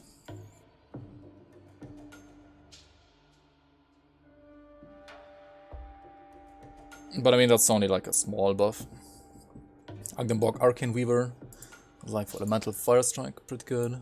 By launcher, good for like a ranged ABB, right? I think you can like do. What do you play again with this? Like Dervish? By launcher. I like Witch Hunter. Well met. Witch Hunter maybe. Or Glass, thanks for follow. Welcome on, welcome on. Minus 1337, Infiltrator. What does that say? Infiltrator by Double Nocturne. Yeah, I'm gonna check this out after the patch notes and analysis, okay? That's fine for you.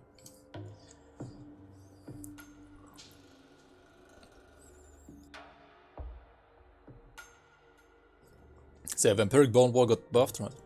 Added the energy regen. That's nice quality of life, I would say. Not really like that needed, but nice quality of life. And increased duration to sigil to 5 seconds, or what? It was +2 before, but +5? That's insane, dude. What the heck?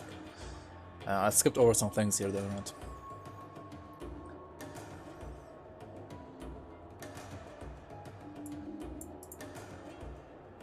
Bolt Thrower, right? Increased pierce damage to Cadence. Yeah, I wanna like make a tactician with this anyway, so that's gonna be even better now. Flame Strife, increased fire damage to Ignafire, that's like a buff to my Ignafire, Mage Hunter, right? Flamethrower, increased physical and fire RR to Guardians of Empyrean to -16. I guess that's okay if you like playing a Guardian build, but other than that, I don't know. It's still kind of a meme item, I would say. Agdenborg Howler, Yeah, another like vitality item that you can play when you're like playing a Shaman vitality caster at while leveling. It's pretty good. Angenborg Repeater, Aegis of Menhir, weapon damage. That's pretty good. I think like Aegis of Menhir got like buffed in this patch anyway, right? So like Aegis builds might be good again. Spark Thrower added CR to Promise Strike. Yeah, another buff to like CR Promise Strike, right? To also like enable Spark Thrower to be used for that. Venom Launcher.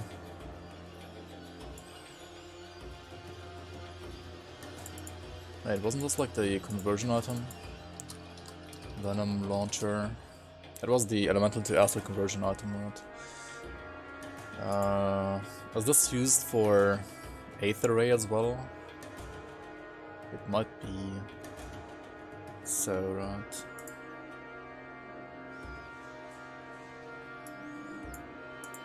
Deadly Aim. Acid, what? This is Inquisitor, right? Acid Deceiver. I don't know. I still think that's kind of a meme. I think that's like still better. That's for probably like Aether Ray, right?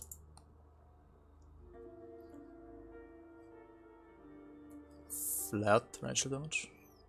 Wait, flat racial damage? Does that even exist? You mean like percent racial damage? I mean, that's usually multiplicative. So it's pretty good actually.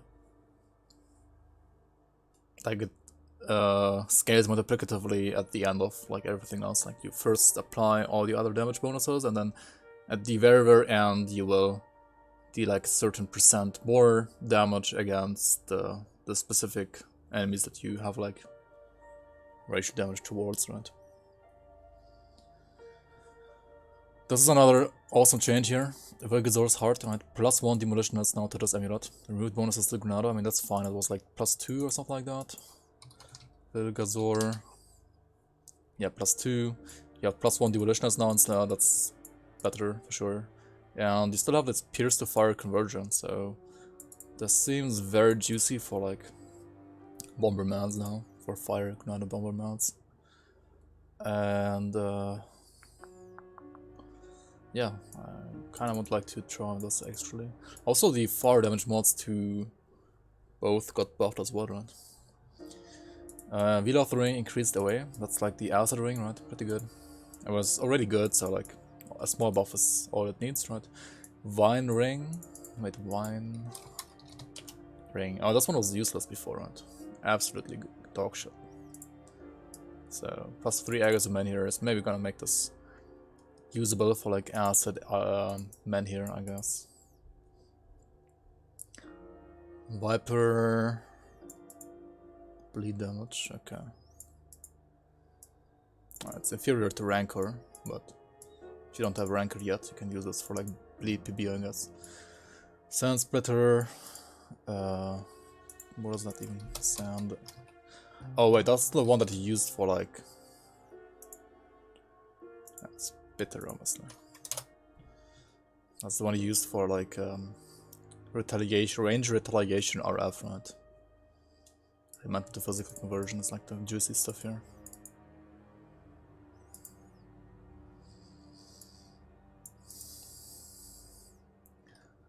I'm not sure this needed any buff. Warden's Fortress.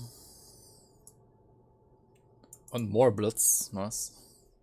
Yeah, that's yeah, I like this a lot actually. Warden's Fortress, like you play a Warden's Fortress for Blitz as well. I mean, I guess until you have Markovian set, right? Because like once you have Markovian set's probably better anyway. Bird's Judgment, pretty nice for like Aether pets, I guess, or like pets in general.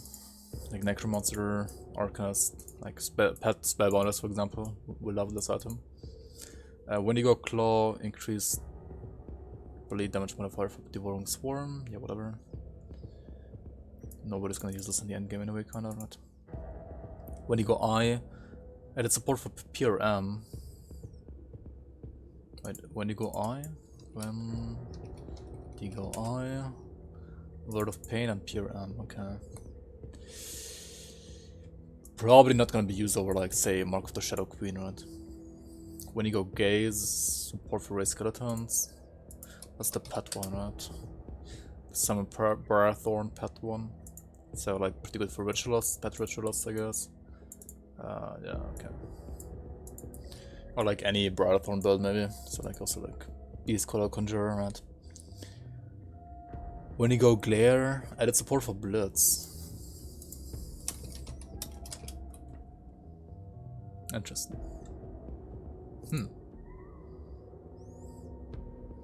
Increased damage 1 for Tethering Smash.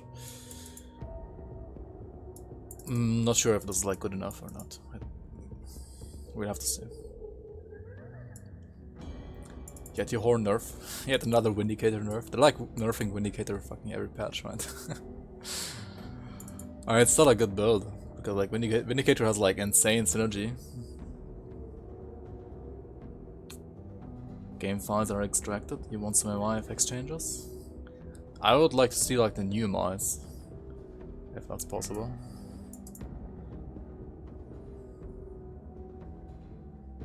Zalthazalan's Archive and Codex, more fire damage to a cocktail and more burn damage modifier for Wire Smite. This was already like the best item for like Wire Smite leveling, and also like the best item for, say, a Templar, right? Like a Vanquisher Templar, and this one getting buffed.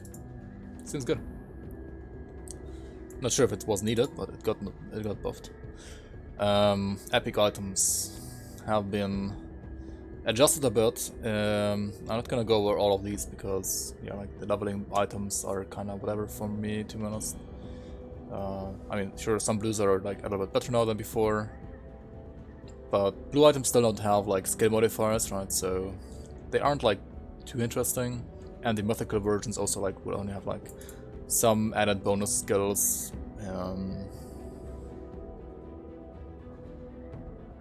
I don't think there's like anything really worth mentioning here. This one has huge HP, 800. It's not bad.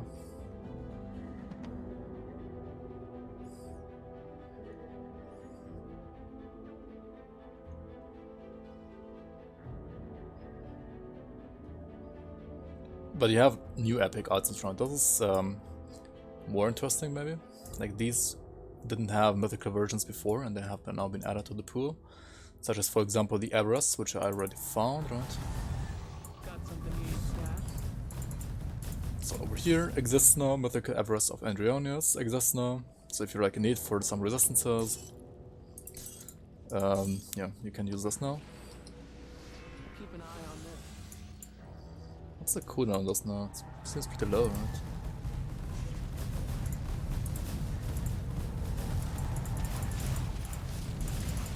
Maybe I don't even need like...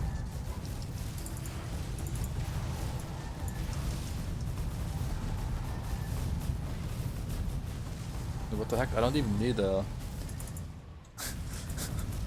I don't even need Hourglass anymore. It's like permanent devastation all the time now. Yeah, like the eternity time loop is like enough, right?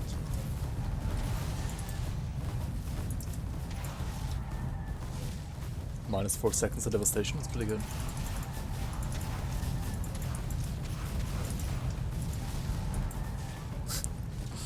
Permanent devastation indeed, yeah.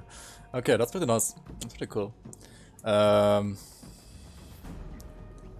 I don't know like these items good enough though. Like most of these I have no idea about. I know Slithbane is an item, but that's like all I know here about these, right? Warhammer of Heavenly Judgment, it's also like it's an item, right? The Soothsayer set. This is the... Isn't this like Apothecary? Soothsayer... How do you write that? Oh, it's blue, obviously. Yes, Apothecary, right? So this one has like a mythical version. I think this is like the most exciting one because it might be... I don't know, like it might have some like nice bonuses that like it might be good for like a support build for multiplayer.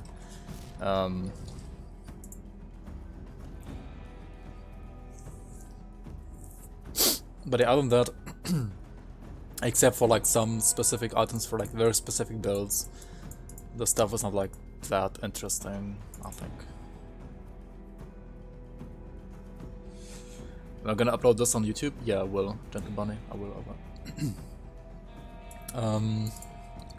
Legendary non-set items. We check out all of these? I guess we have to. Holy shit, so many there. Okay, so we should start at like the mythical ones, right? Because non-mythical ones are not that interesting. There's some like conduits here though. Oh yeah, Cinder Touch, huge nerf, right? Removed fire to lightning conversion. Huge nerf to like lightning bolts using Cinder Touch actually. Corruption of Gargaball, huge buff to Gargaball because Gargaball was initially supposed to be a casted pistol, but with Forgotten Gods, the Blightlord set got introduced, and Blightlord is basically like everything that Gargaball ever tried to do, but like better. So there was like no need for Gargaball's pistol to be casted pistols anymore, so now they are redesigned to focus on vitality and attack speed, making things like... Right, I need to like start the item assistant, right, and check out some Gargaball pistols here. Making something like Vitality Defiler, like ranged Vitality Defiler, a thing, for example. No, Coinage of Arcane Whispers replaced Aether for Panetti Missile with a bit themed modifier. What? Okay. So, Coinage of Arcane Whispers had a Panetti modifier, right? This one added Aether damage to Panettis. And this is gonna be like a, I don't know, Vitality, like Aether and Elemental to Vitality conversion. What Panetti thing now? I think 9-Best is gonna love this, right? Didn't like 9-Best try to do like Vitality Panettis? Yeah, like Vitnetti. This is his item now, right? Updated acid modifier to devastation to be pure acid damage. So the pure... Where's the acid devastation? So this one had Aether and fire, like Aether to acid and fire to Vit. Now it's gonna convert both to acid. I mean, that's always better, because if you have like split conversion, that always sucks, right? So it's gonna be like pure acid now, that's good. If you wanna like play acid devastation, I guess. They did not do the same for the Chosen Sky Shard though, right? So... the Chosen Sky Shard one is still split between like acid and Vit, which... well, still kinda sucks, right? They removed the Flashbang Aura Conduit modifier? Yeah, that kinda sucks, yeah. Increased health regen modifier for the Victor Flame? Oh, nice. Vitality Granada instead of that. I mean, yeah, okay. Yeah, they kind of wanted to like get rid of the like more generic modifiers here and make them like more exciting, I guess. But like the flat RR on the Granada, I mean on the on the Flashbang was actually decently useful, right? Not a lot, but it was useful, right? So we have Vitality Granada stuff there. And I think there's like a Vitality Granada offhand as well, so that conduit is gonna synergize well with the offhand, right?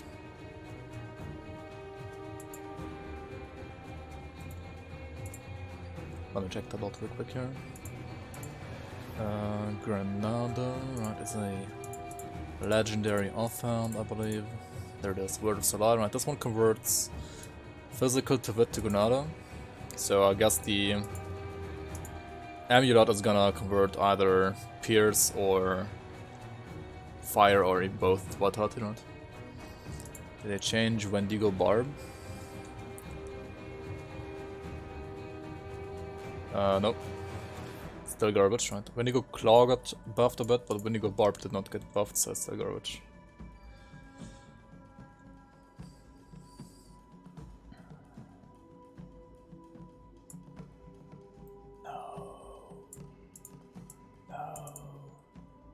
They nerfed it. Are you kidding me? Okay, let's check this out though. So Gargaball pistols is what we're first gonna check out. Corruption of Gargaball. I have 5 of these. What the heck? Got something you need. That thing drops way more often than Word Eater apparently. So Keep your stash safe. wait, I have 7? I have 7 actually, not 5. Why did it show 7? I mean 5. So this got redesigned right now to have 22% attack speed. That's pretty good, right? Seems to be like, what, 17 to 23 probably? 17 to 23. 35 to 60% conversion probably as well.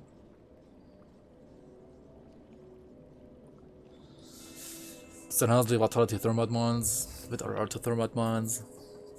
With damage to flame touched, elemental to vitality damage conversion on flame touched anyway, so you like, I mean, yeah, once you're using flame touched, the global fire to wit conversion doesn't matter anyway. Actually, doesn't matter at all. Also, the aether damage to convert to vitality to harbinger of souls. Wait, what? This is insane, right? Like, you can convert the flat aether on your spectral binding, you can convert the elemental like on Fire Strike. The only thing that doesn't convert is the chaos on Fire Strike, right?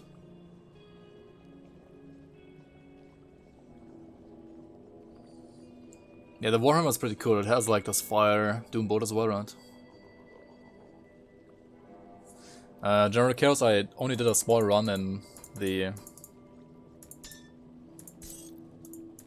Pine Barrens so far, and I got these 3 so far. Mogara's Fangs seems really good for like physical Blade Arc, but the problem is it does have the same slot as Blood Rager set, right? Then we have Bloodbriar's Thorn, which seemed like a Circle of Slaughter. Blindside is like an internal trauma / bleeding item. I don't think it's amazing, but might be decent for some builds. And then you have this Bloodfeast Mark, which is a metal with like +3 wasting and +3 devouring blades, which might be like pretty good for like vitality bloody box characters as well, such as like Dark One. So this one should be really good. This one's probably like the worst. Like these two seem maybe usable. And if of soul warding is not attack speed, then this actually gives you like base attack speed on the item as well, right?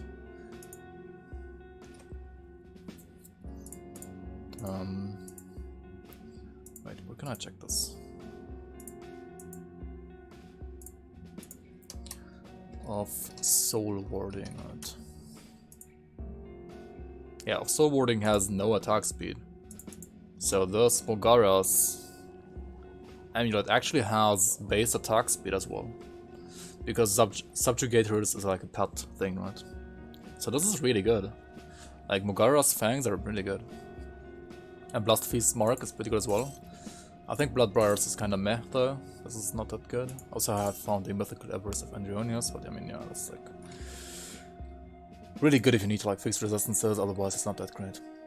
So yeah, this vitality modifier for Sigil is gonna be converted to 8th. I mean, it's like an Aether thing now.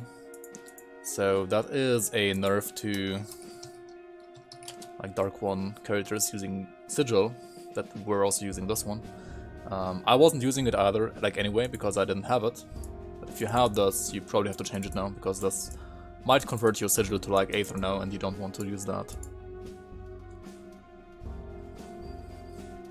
Substitute to Spell Scourge Amulet? Yeah, for example, yeah.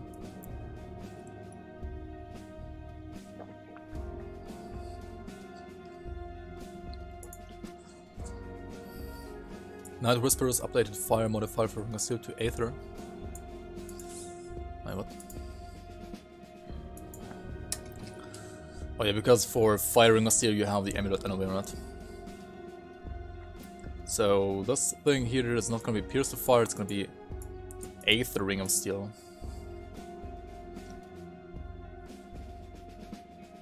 Yeah, exactly. This was redundant because of Vigazor's Heart. Exactly. Updated Cold Modifier for the Pain to Aether. Arcane Whispers.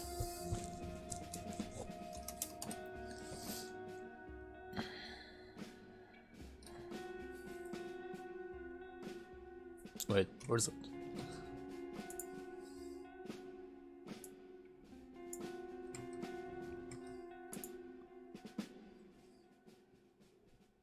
Oh, Word of Pain and Retarded.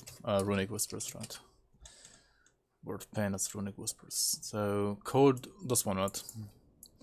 This one will not convert lightning to cold anymore. It will convert something to aether now instead. Whatever that's gonna be. I should like try to see if I have these conduits, right? Maybe I have them actually. Like I have so many conduits, right?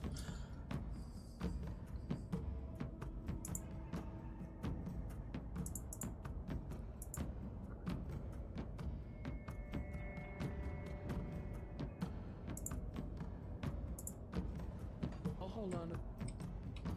Okay, so this item is really good for defilers now, right? For like ranged fire strike defiler, really good actually. Put this here for now. Keep an eye. Okay, let's pull all my conduits that I have crafted and see if I have any of new ones, right?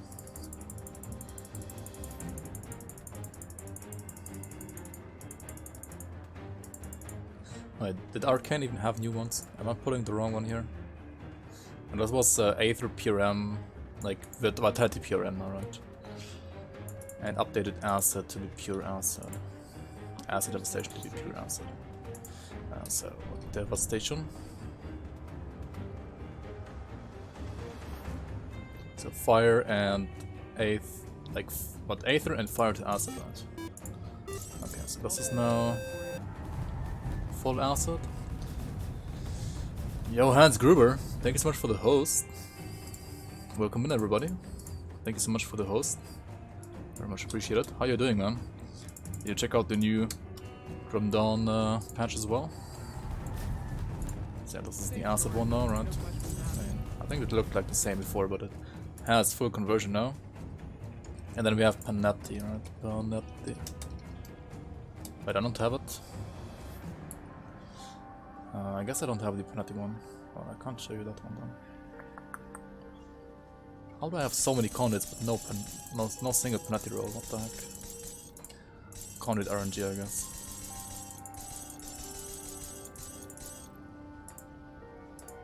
Grimion.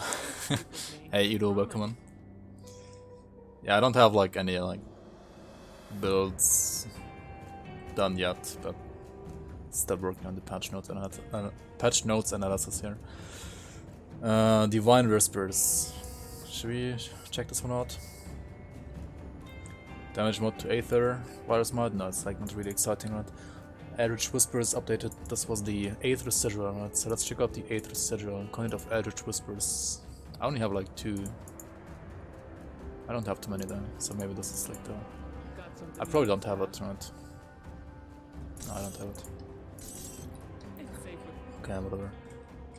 Next one was the Vitality Granado. Chaos Canister Bomb, Vitality Granado. Destructive Whispers. Let's see if I have those.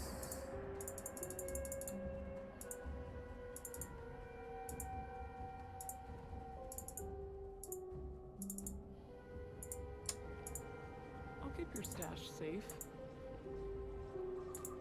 There's the Vit Granado.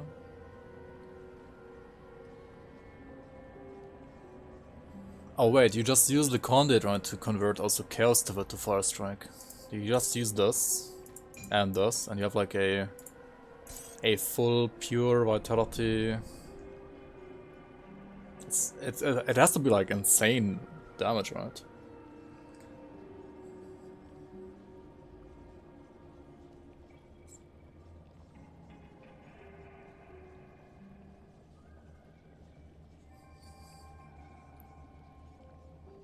Man, I want to make a Defiler now. It seems so juicy. Holy shit. That's the Chaos Canister Bomb, which has like, what, another 10% damage mod, right?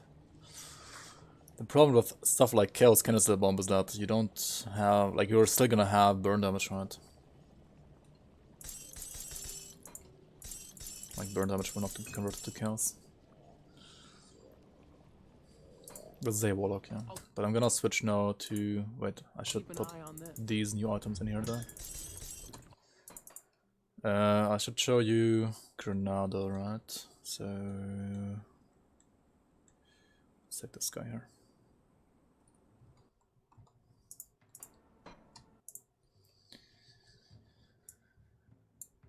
Oh yeah, I can also show you like Aether Ring of Steel on this guy, right?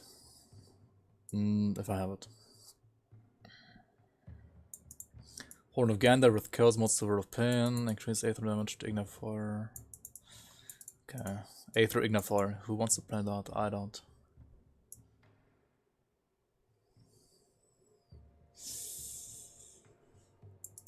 Wait, which conduit am I using, or like which amulet am I using on my Caballas right now? Oh, sorry, this is a build I have to check out later. Right? Let me check the Caballas again. Burning Colosseum, right? I think it has lost souls, right? Unlucky.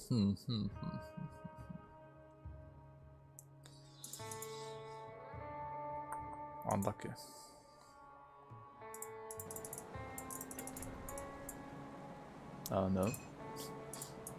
Please no.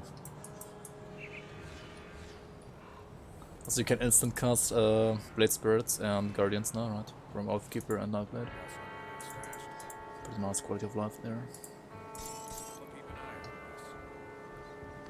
Okay, so that's the Vitality Grenades, I guess. Not too exciting. And this one what Chaos Counters the Bomb.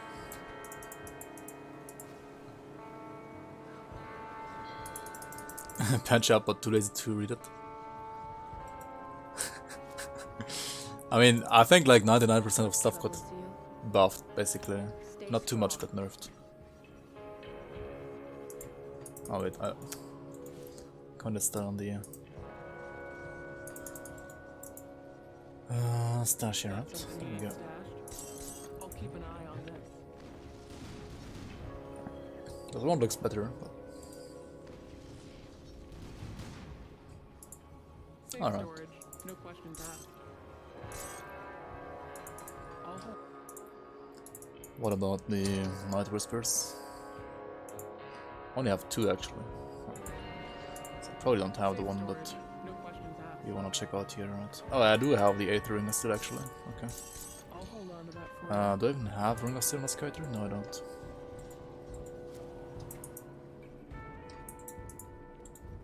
I sense turmoil within you. That's not Ring of Steel. There we go.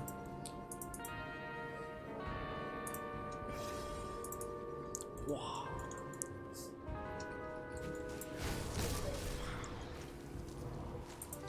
Aether Ring of Steel, oh my god, so good. Still probably super resource, but looks good, right?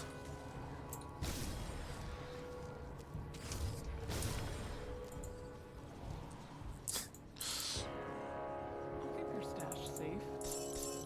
Alright. What is this? Aether Rest. Like this one, for example, it's just gonna be better right, if you're like playing Aether Nightblade. Like 15 Aether RR, or do you want like green Ring of Steel on it? I mean, this is obviously gonna be way better. I'll keep an eye on this. Anyway, let's move on. I wanted to check out the Undying Whispers one, right? Updated cold dodge mod for... I'm not using that anyway, right? I don't think so, no. Not in the Reaper, because the Reaper is using SR set, so lucky me, I guess. Yeah, that's using SR set anyway. Replaced Rip Spirit modifier with Chaos support for Ill Omen. Damage modifier has been rolled into the base skill.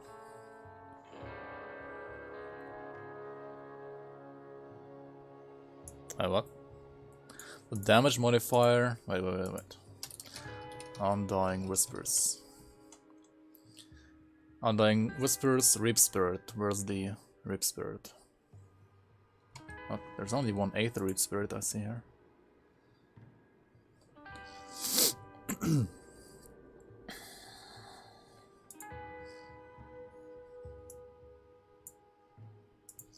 So the damage modifier has been rolled into the base skill. So thus, you're saying that thus 280 Aether damage to Rip Spirit has been just added to the base Rip Spirit build itself?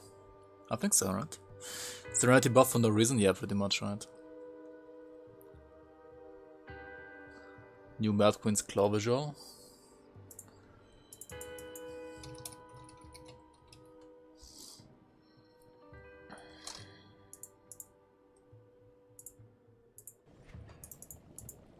Safe storage, no questions asked. What? Oh, no cunning. Shit.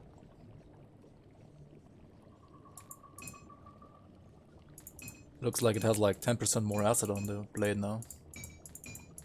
That's for sure.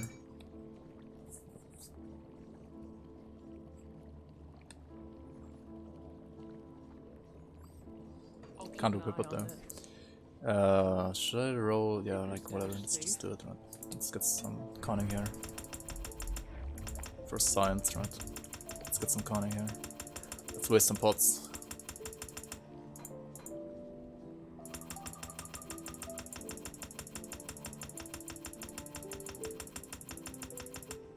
I'll keep an eye on this.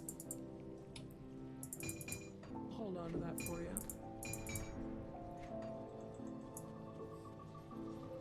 Holy shit, they're so big now. Wait, were they like this big all the time already? Are you talking just about the item itself or about the Belgo Shears attack as well? Do I need to like use Belgo Shears? No, it's just the item, right? Yeah, they look pretty flashy now indeed. But yeah, the model, I don't like it that much either actually. But it's still nice. Elidan. And yeah, if you zoom out more, it actually looks better.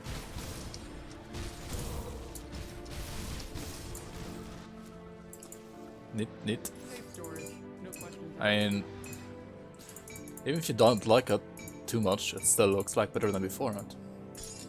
So that's good. I need to use another pot now, right, to get back my physique here. They should, right? Just replace the arms. It's safe with me. Promise. Just replace your forehead.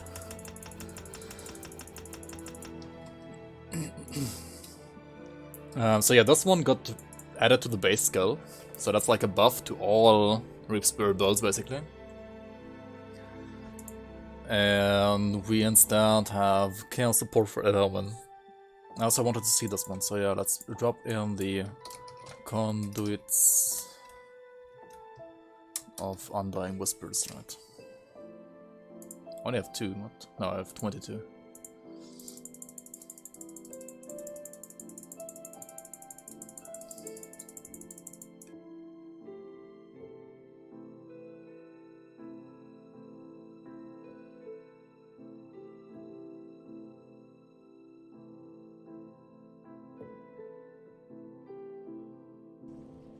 Okay, let's see here. I'll keep your stash safe. What are we looking for? Skeletons. Vitality damage converted to fire at risk. I wanna use this, man. What is this? Why do you make me break my lost soul set, man? It's safe.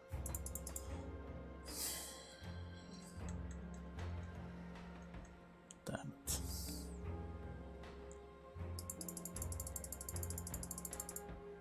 Yeah, you have to click transfer all for each like different version of the conduit, that's why. Like usually if you click transfer all, it transfers all of them with like one click. But since it's conduits and like each conduit has like different roles, it will only like transfer all the coins with the same role per click.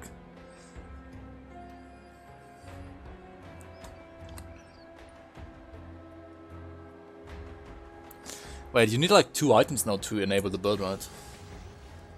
This build was like so hard to put together before, and now you just need literally 2 items. What the heck? But you would have to sacrifice Lost Soul set, right? Keep an eye.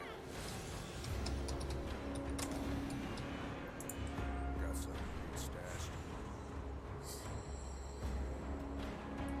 It's safe with me. Promise. The problem is you lose like 3 skeletons though. You lose 3 skeletons and you lose another Hidehound, right? So, that is kind of a trade-off. Do they look like more fiery with the conduit? No, they don't, right?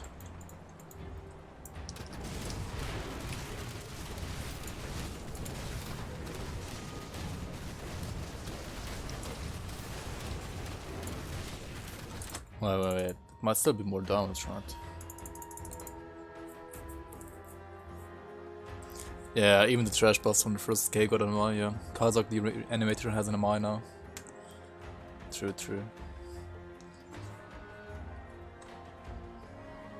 What does it change to Serenity? Serenity has like 5% movement speed now. For like no reason. It's pretty funny actually. We need this, no, yeah, this, that.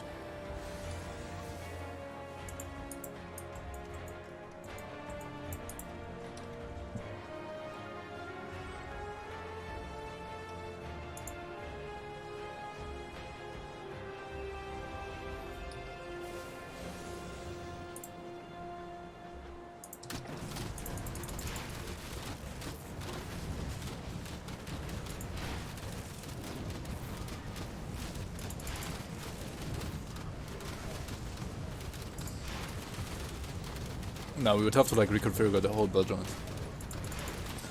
If you use this amulet, you need to like use the you need to like just drop the whole lost soul set, right, and use something else.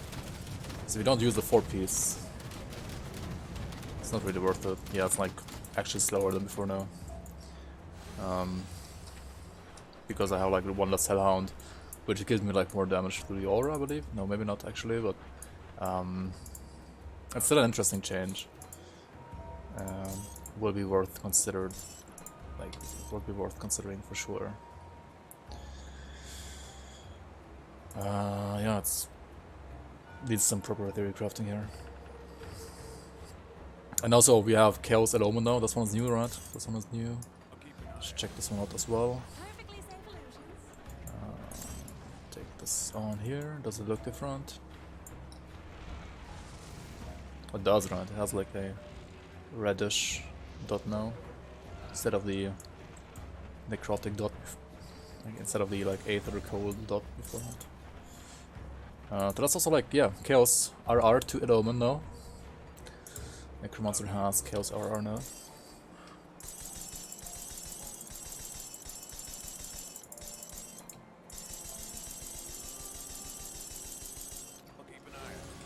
Okay, next.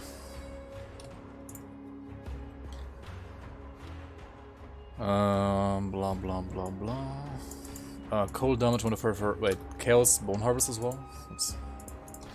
Didn't check that one out.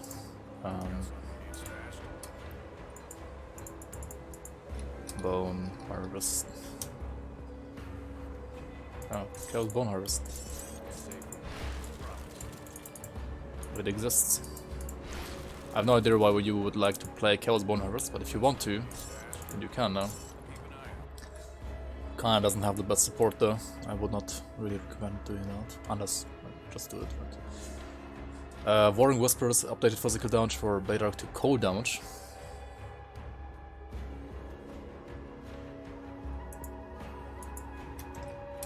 Warring Whispers. So there is one. I mean, the fire one is untouched, right? This one is good. This one is good. Blah blah blah. This one, right? Physical damage to Blade Arc and taunt target to Blade Arc. Is now a cold Blade Arc.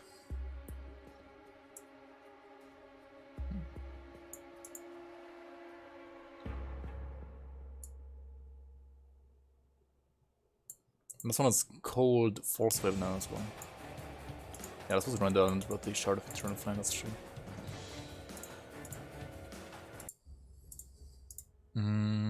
So where do we check this one out?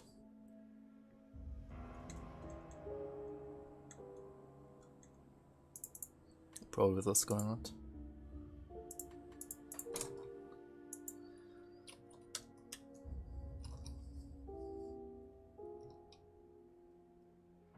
I don't have it.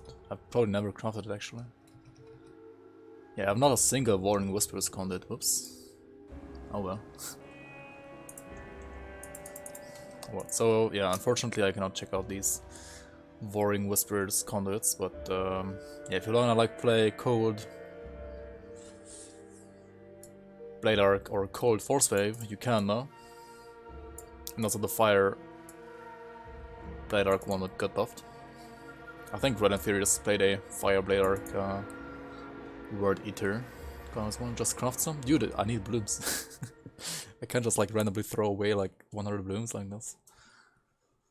Unfortunately. Wild Whispers, replace Mogdrogon's pack with Peter's support for Devouring Swarm. Peter's Trickster dance game. I don't like that, but oh well. But yeah, I mean, this was redundant, so they can do like whatever they want with it, so that's fine. Aether Promise Strike modifier increased, okay. Sounds good. This one reduced, but this one buffed. I mean, it should be like a buff overall. Like a huge buff actually. So that's good.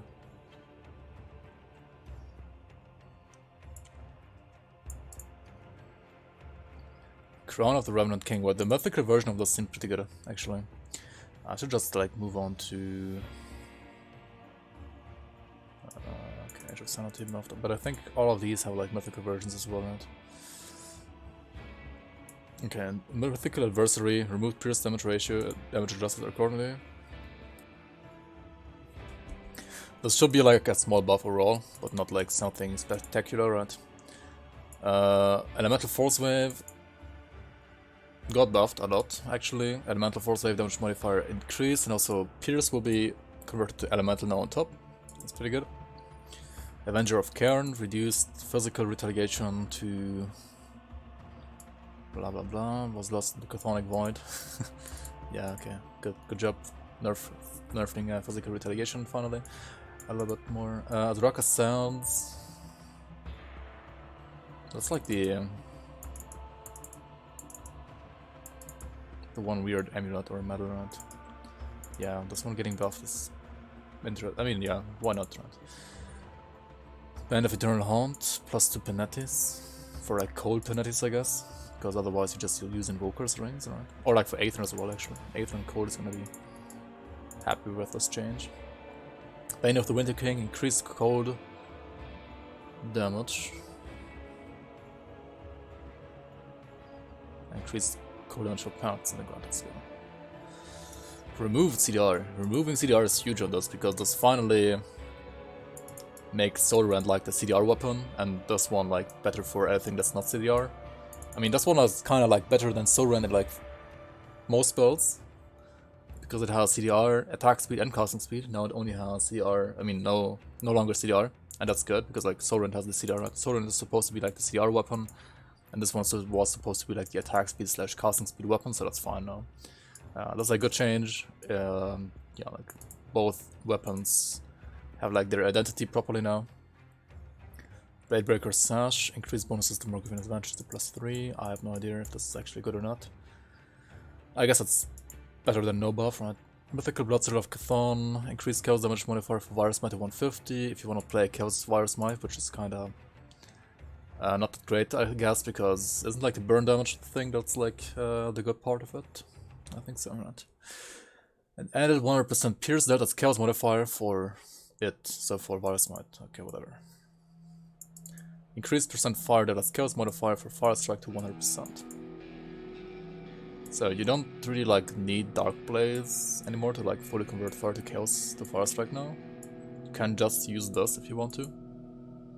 I think that's a decent change because this allows you to like choose different weapons as well. Such as... wait, isn't that's like really good for Harbinger, like Harbinger Pyromancer, for example? Should be really good for Harbinger Pyromancer, right?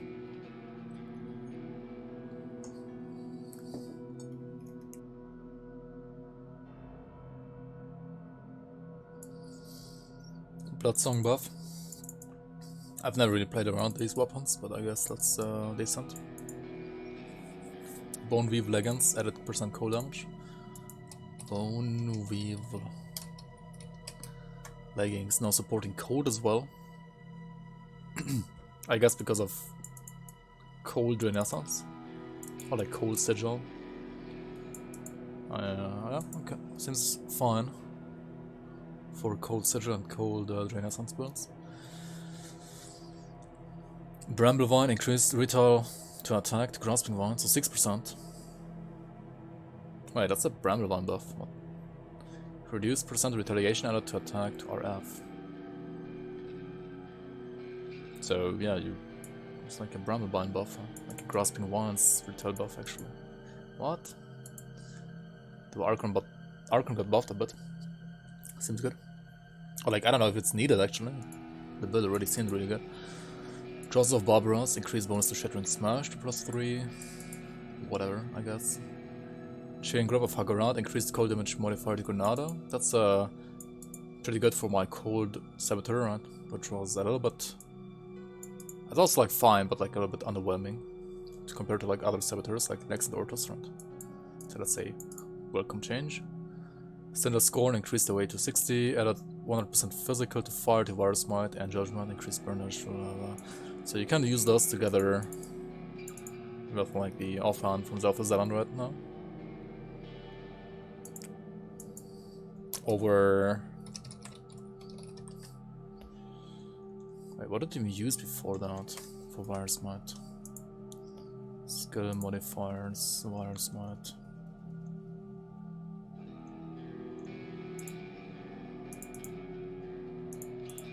On weapons. I mean, yeah, this one was already decent.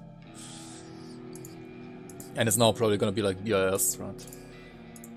But other than that, yeah, there was like no real one-hander that you used, at least for like skill modifiers.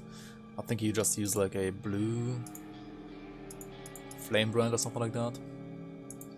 But yeah, Skater Belt got buffed like twice actually in this patch. Like you have a buff to this item, and you have a buff to this item as well actually. It's more damage buff at least. Crescent Moon also got buffed for cold grenades, right? Again, like another buff to my Saboteur. Color Deception, increase the A.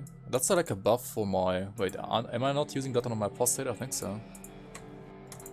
I think apostate uses Color of Deception, right? The video proof going here. Where is it? There it is. Color Violent Decay increased 08 to 98. Wait, what's the Violent Decay again? Violent Decay. Oh, this one. Yeah, that's needed kind of a buff. That's good. That's a good buff, I guess. This is a good buff as well. Crest of Fortitude, increased cold damage modifier to Bliss to 140. Yeah, again, this kind of wants me like... Makes me wanna play the Cold Bloods build we had theory crafted some weeks ago. Crimson Claws, increased bleed damage modifier for Feral Hunger. Yeah, like if you're playing Savagery and Bleed build, this is really good. Crown of the Revenant King. Now this is a really interesting item, because this one was like dog shit before, right? You didn't use this on any build. And now you have +3 smite and increased vitality damage modifier to 160, and also added 33 wit damage and 100% physical to wit to RF. So now you can actually use this like to properly play around vitality RF, right? Because the problem of that build, or like of that item, was that before you had to use the transmitter, but the transmitter converts the physical to acid, and there's like no flat fire here, so only flat physical. So yeah, you're like left with like acid even though you want vitality, and you cannot like double convert the acid to vitality anymore. So now you just do not take the transmitter, right? You just leave it as it is, have like the physical to vitality conversion through the helmet, and then try to get like global elemental to vitality conversion, which should be pretty easy to get nowadays actually. So yeah. And then you play like what, Necromancer I guess, for Harbinger of Souls and this stuff, right? Smite as well. Yeah, something like this is probably what you play with that, right? Could even use a shield if you wanted to, but it's probably not that great.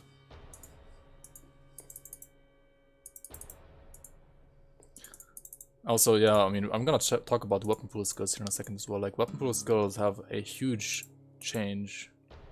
I've gotten a huge change in this patch, actually. So yeah, this seems like actually like build defining now, which it wasn't before. B and slot.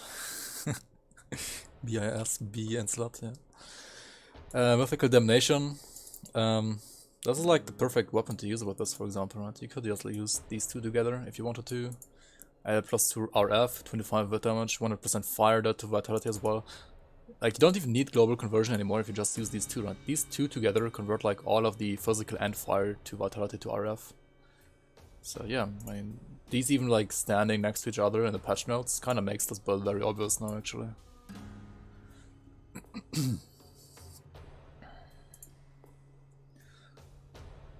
Dawn Shard Gaze, increased retaliation damage and attack to Aegis of Menhir, elemental damage modifier to 90. Wait, that's a... I mean, you didn't really play this for retail. But this is still a small buff to my paladin, right? Flat elemental damage here. It's like a small buff to my paladin. Hey 40, welcome on. How are you?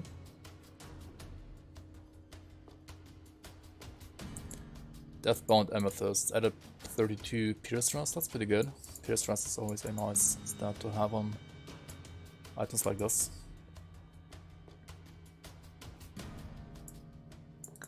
Added modifiers for Bone Harvest, it doesn't really say which though.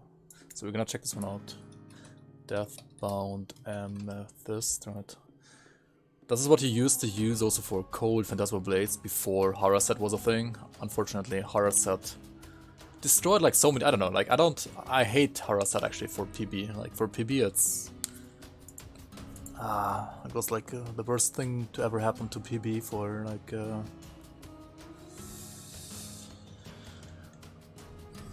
item diversity kinda. Like it destroyed Craval items, right? It destroyed those Amulet as well. I don't know. There was like no need for Haraset to have cold PB support, in my opinion. Anyways, let's check this one out. I should have like one or two of this. Deathbound Amethyst.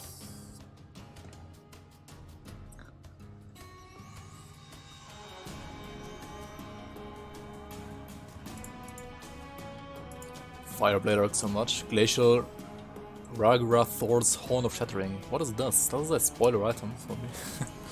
Who's Ragrath Thor even? But yeah, those are some insane affixes. Too bad the base is like what? Oh, it is Code Ring of Steel actually, and Bleeding Ring of Steel. Wait, this is like the core boss set offhand. Wait, what's an offhand? What the heck? What?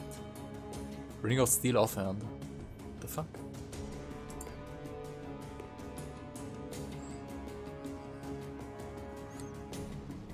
Nani?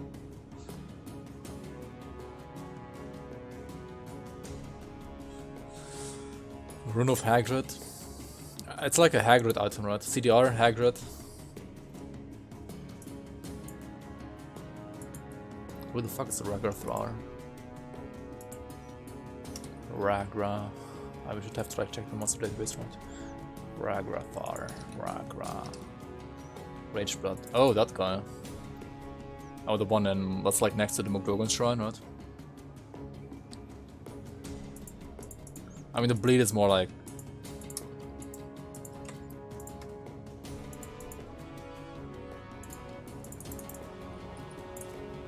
thematic, right? So this thing has Bone Harvest support now as well, apparently. It has what? Has cold damage to Bone Harvest, 2 meters radius, I mean range to Bone Harvest, and width to cold conversion to Bone Harvest. And what else got changed?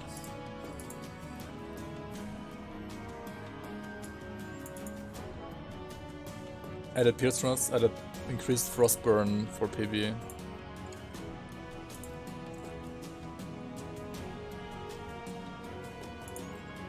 If you like wanna play caster.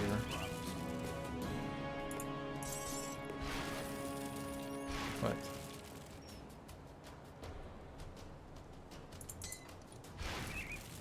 Wait, why is it always cold for me? Oh, yeah, because of this obviously. Harvester of Death, well.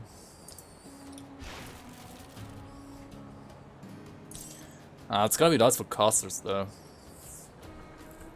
It's not a caster item. It's not gonna be like good on Soul Rend builds, for example. I don't think so.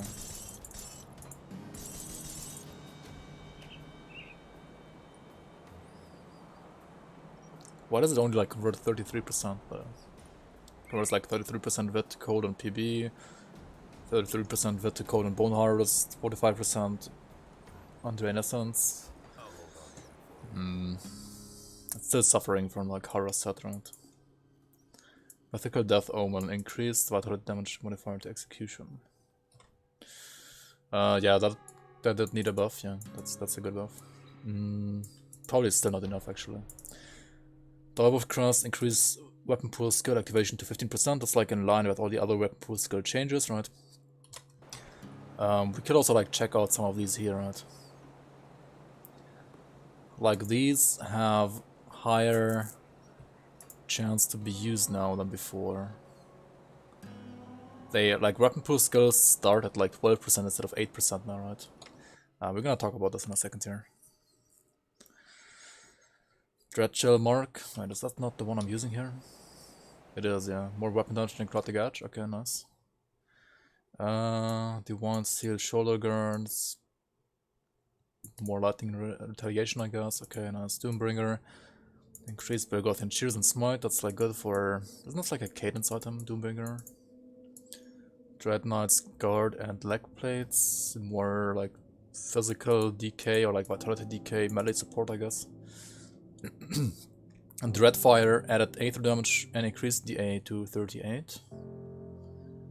Reduced Aether Fire resist reduction on skip proc to 8% there. That's a nerf overall, I would say. Dreadfire nerf, no. Huh. That's still a good item though. And Mask of Gorgoth has like fire to lightning conversion now. This is kind of like the lost fire to lightning conversion from the gloves, right? From the Cinder Touch. Gloves has been put here now instead. I mean, this is way harder to like use though in bows than on the gloves, but it's here now instead. The Red Weaver got buffed pretty significantly.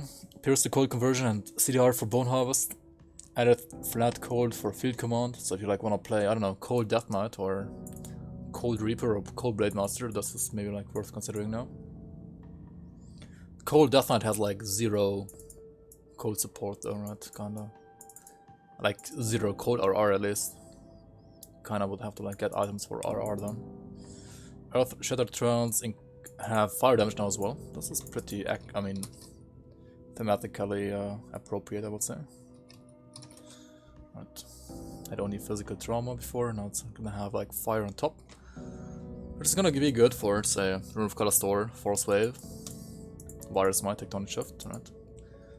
And fire didn't really have too many boots before, right? So it's pretty good. Leviathan Cup.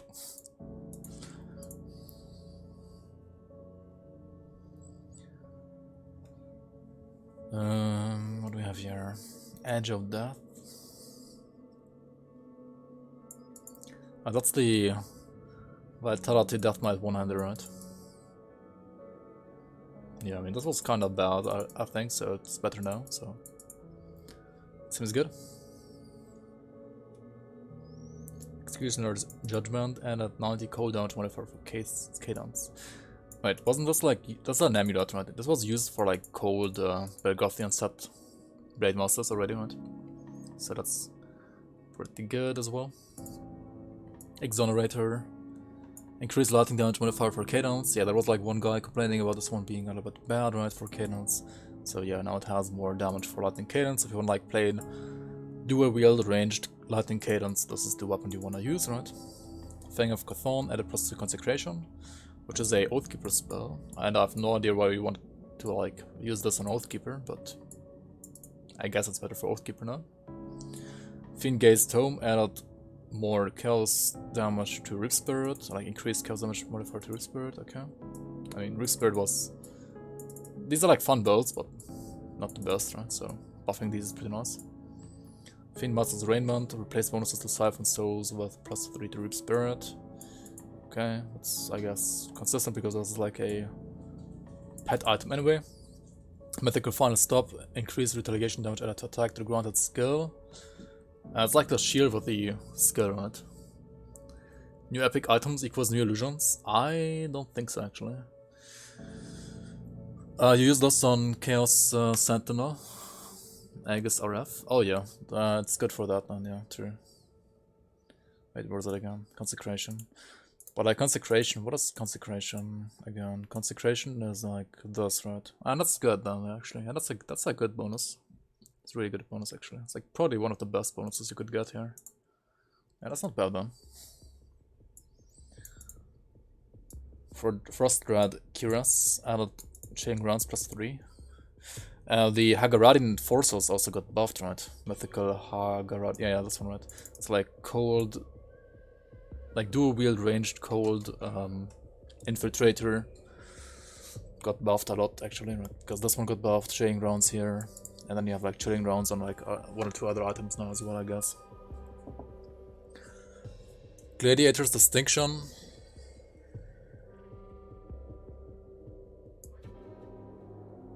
Weapon pool skill buff. All of the weapon pool skill items seem to have like more bonuses now because, yeah, like overcapping weapon pool skills is gonna be better now than before. But I'm gonna talk about this in a second. Golden Ball and Greaves added +2 break morale. Yeah, sure. Grass of the Dead added 3% love steal to Blade Spirit. That's a good buff. Because it's kinda wasn't used anymore because you're used to like dual wield for the physical resistance now on Reapers instead, right? Or like Infiltrators as well, like Focuser and Blade Spirit. Gut Ripper increased Pierce to 100%. Wait, isn't Gut Ripper like a bleeding damage anyway? Like bleeding damage item anyway? It is, right? Like why would you play Pierce with this? But yeah, I mean, it does make sense. Like 80% armor piercing is such a weird stat, right? 100% makes more sense. Havoc increased attack speed to 18%. This is like physical dual wield range, right? Physical dual wield cadence, for example. Yeah, good buff, I guess. Havoc seems to be like buffed. Like, I mean, all the physical builds get buffed because of the armor reduction, right?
Okay. Where was I? Mythical Hellborn, right? This one got buffed as well. I mean, like, basically everything in this patch. Increased attack speed to 28%. I'm using this on my Paladin, right? I think so. This got reduced to 8% though. Hellborn had like what? 10% before? No, 15% actually. Okay, that's a huge nerf. That's actually a huge nerf. But I mean, yeah, the build was kind of busted. Because like, damage, like retaliation damage added to attack to like ranged weapons, using also weapon pool skills to apply like those retail bonuses like more than once. It was pretty insane. So yeah, I guess that build is a little bit scuffed now. Like not scuffed, but it should be noticeably worse than before. But they increased the retile to Bursting Ground at least. Anti-Granado. I don't really think like Granado is like good retaliation ability, but... Wait, where's Hellborn here?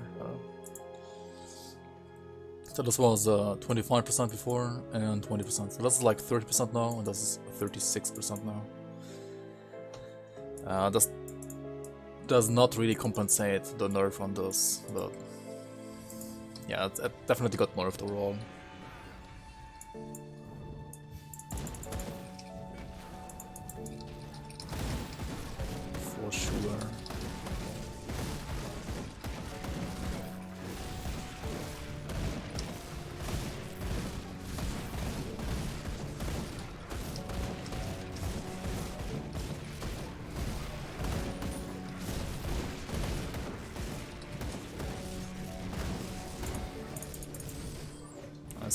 Definitely not dead though. It's still decent, right?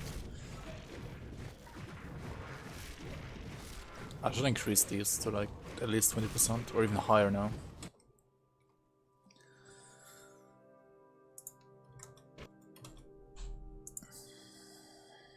Helford leg plates, increase bonus to bursting 1 plus 3.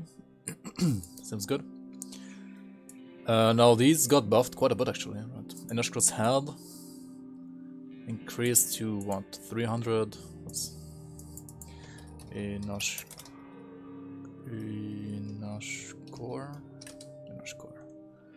These had like 140% before. No, like 200% before. So that's almost like a 200% damage buff. Well met. Which is pretty good. Chocolaires. Thanks for the follow. Welcome on, welcome on.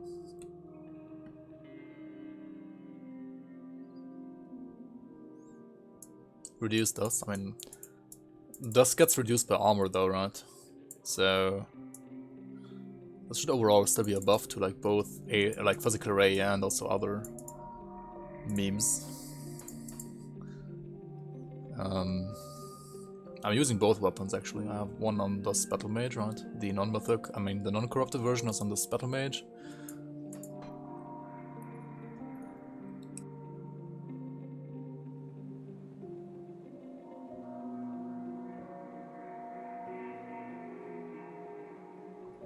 And the other one is on...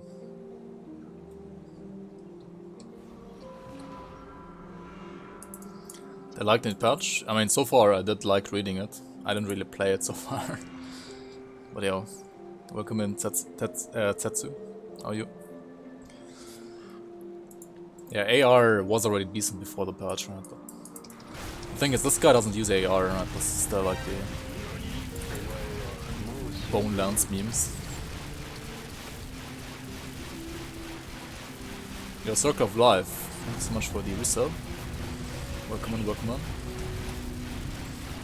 Thank you for the support. Yeah, I mean, Bone Lance is the Omega Lord, right? Fucking Bone Lance.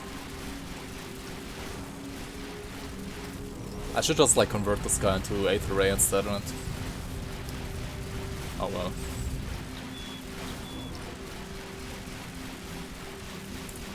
Yeah, like 42 seconds or something. Ah, it's not that great. Welcome in, welcome in.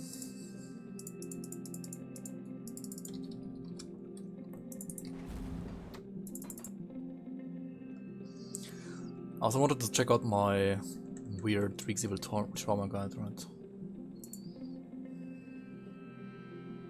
Hello? Okay.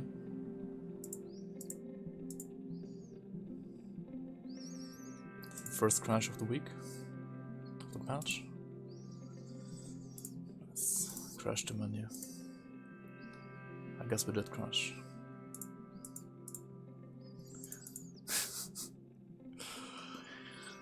Welp.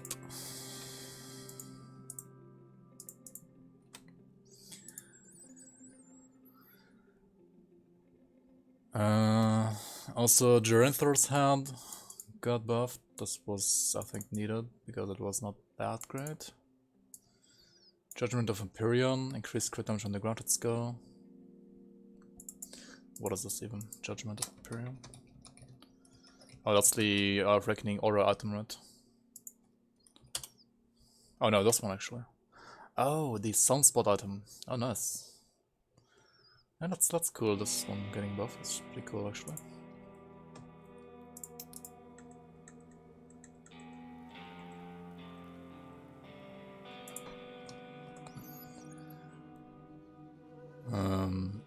Mark of Daydreams, of Dark Dreams rather. Reduced Nightfall bonuses, reduced radius to... Wait, what's this getting nerfed so much? Oh well. Nerfed to like Shadow Strike guys. Mark of Forbidden, increased wet damage modifier for Bloody Pox and increased acid retaliation. Okay. Whatever. Wait, Mark of the Forbidden, what is that again? Is that the one I'm using on the beginner guy right now as well? Might be that one, right? Yeah, it's that one. So Belly Fox damage got buffed and Acid Retaliation got buffed. Okay.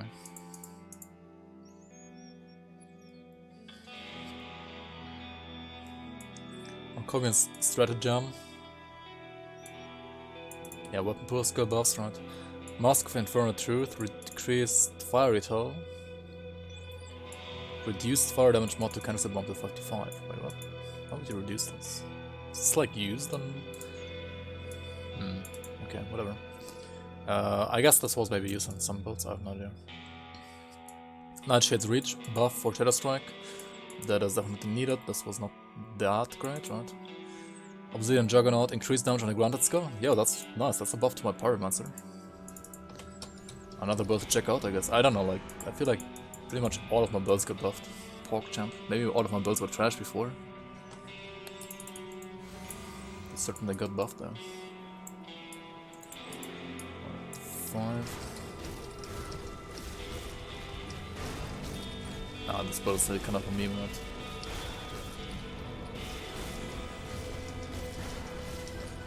Internal Trauma. Which blade for the streaks evil eye? Oh well.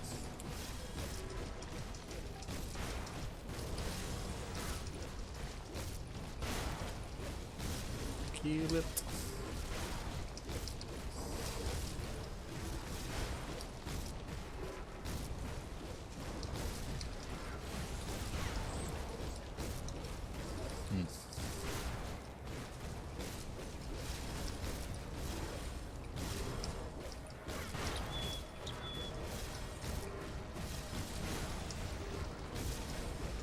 Did I buff the target dummy or something? No, right? What the heck, like a minute. Okay, this bullet's still trash. I mean, this item got buffed, right? It has more poison damage now. And also this item got buffed, right? This has like 400 internal trauma damage now. But it's still garbage. It's absolute dog shit. I mean, not absolute dog shit, but it's playable, but yeah, it's still bad. Trauma mods are still terrible on this guy now.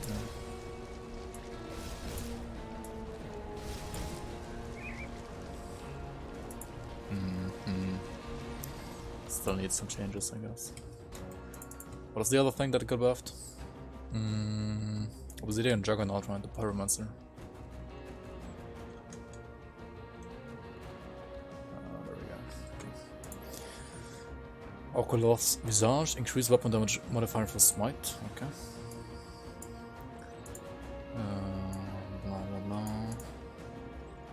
Plague Bearer of Dree got buffed actually. That's a buff to the Sentinel I'm playing. Birththrower of Dreeg, also a buff to this one. Casting speed increase, increases poison damage on the Skip Rock. I mean, this one was like absolute dog shit before, so pretty nice buff here. Racket Jack's buffed again. Seems good. Reaver's Claw, increased pierce damage modifier for Cadence. Wait, Reaver's Claw buff? What? That's pretty good already, like with SR set, right? SR set and Reaver's Claw was like one of the best blade masters you can play. So one being buffed. Not sure if needed,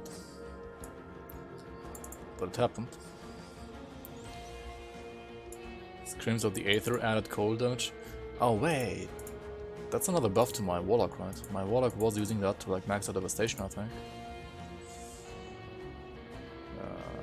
Cold Apocalypse, right? This one did use Screams of the Aether to max out Devastation, so this one having cold damage now as well will help out the percent cold damage a bit, because it's kinda low. It's good, it's good. Like, the super old meme build is shaping up like better and better. Like it's getting buffed like literally every patch kinda, I feel like.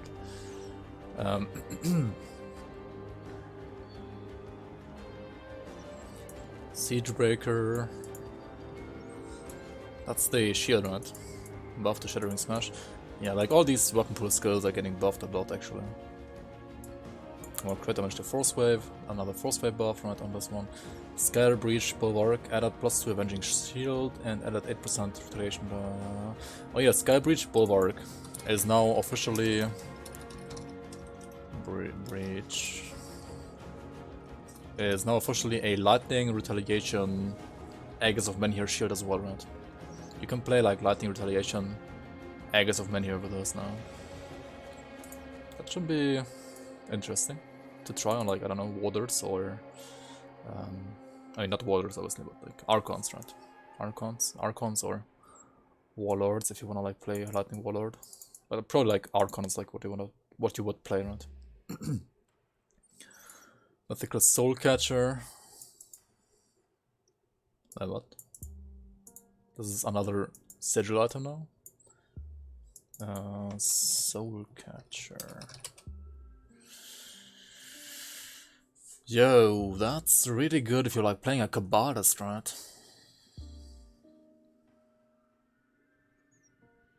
That might be like BIS if you're like playing Dark One Kabbalist now, like Vitality Damage, Dark One Kabbalist. Like RE. Vitality RE and Vitality Sigil, right? As well as Bloody Pox.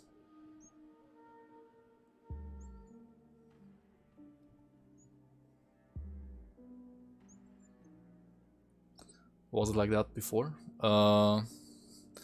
What were you like talking in specific about Ekadzul? I'm sorry, I'm kind of talking about too much stuff here at once, so I didn't really follow when you like asked that question.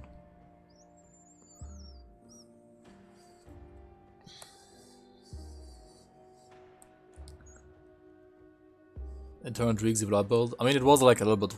It was even worse before. Now it's a little bit less bad, but it's still just as bad, kinda. Soul Lance increased percent attack speed to 26% and added 100% vitality decay to duration. Soul Lance. It's like it sounds like a weapon I don't want to. Oh, that's the Pure Square item, right? Right? Or maybe not.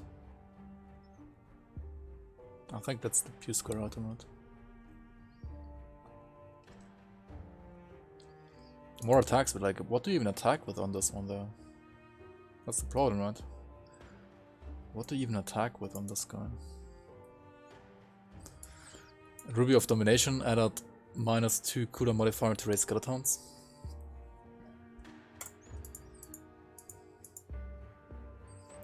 That's like decent for raise skeletons, but that's another amulet, right? There are like so many amulets you want to use for raise skeletons now.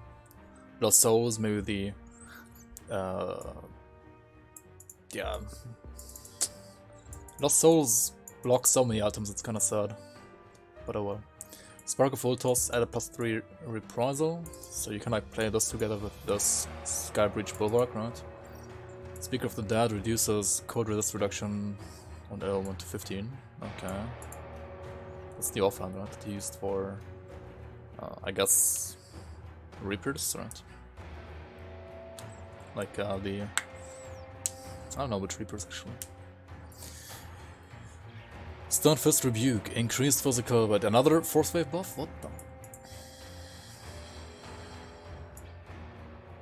fuck? Force Wave is getting buffed left and right, holy shit. Storm Reaver, increased lightning damage modifier for cadence to 150 and acute damage. I mean, yeah, this is another buff to one of my builds, right?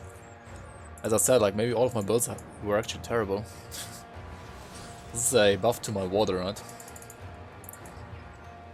So, this guy, right? Let's check out this guy. This guy also got buffed.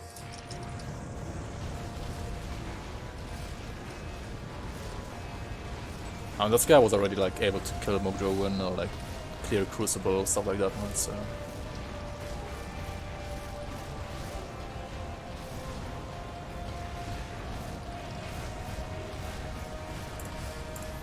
it's like a 20 seconds dummy kill. What the?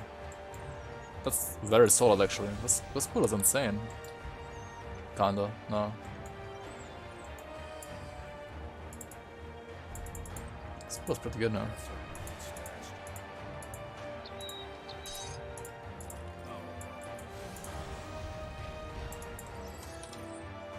Seems good. Oh yeah, the water, the cadence water. Where's that guy? No manual, where are you? No manual, your build got buffed. They nerfed Tremor last patch? Wait, did they?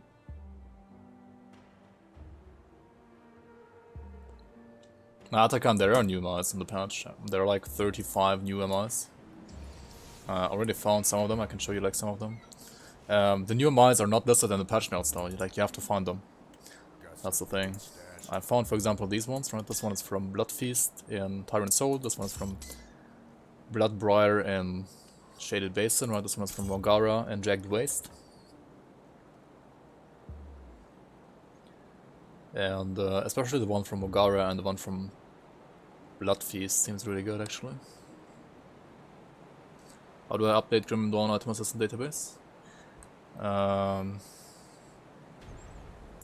think you just press on load database.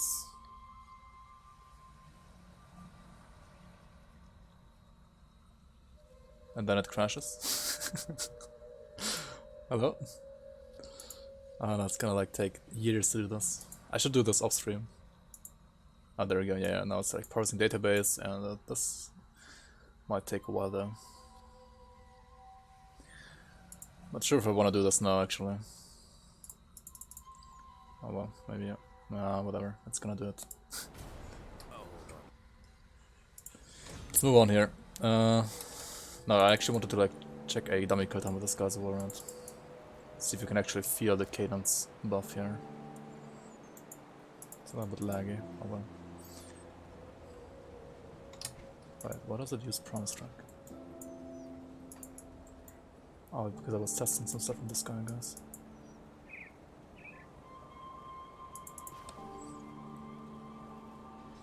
But I also read through the comments on the patch. And not today. What troubles you? Stay strong. Where did I even pull these pawns from though? That's the problem now. I guess here, tenacity of the warrant. Hashtag dead game, hashtag dead build, yeah, everything is dead, right? Even though everything got buffed, literally all people will like comment on are like 2 nerfs that happened or something like that, right?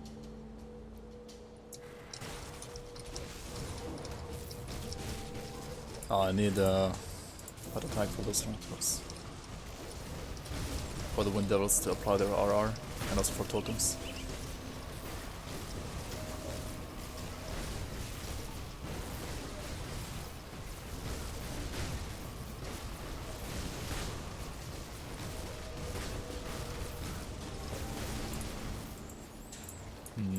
That's like 25 seconds with like messing up the stuff here. Oh, seems solid. How's the parsing database going?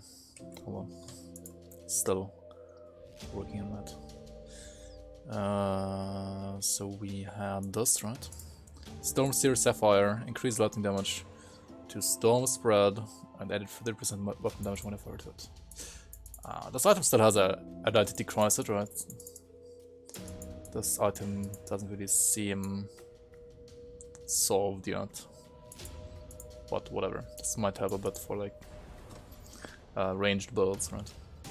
Storm Titan Treads added bleeding damage, sure, why not? String of Maggots added +3 to possession. This is insane for Kabbalists, holy shit. Tome of Names added physical damage. What is that? Tome of Names. This one, physical damage.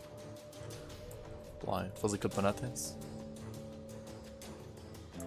Attack speed to Guardians, like physical Guardians. It has physical and elemental RR actually. This is interesting. Interesting Guardian item actually.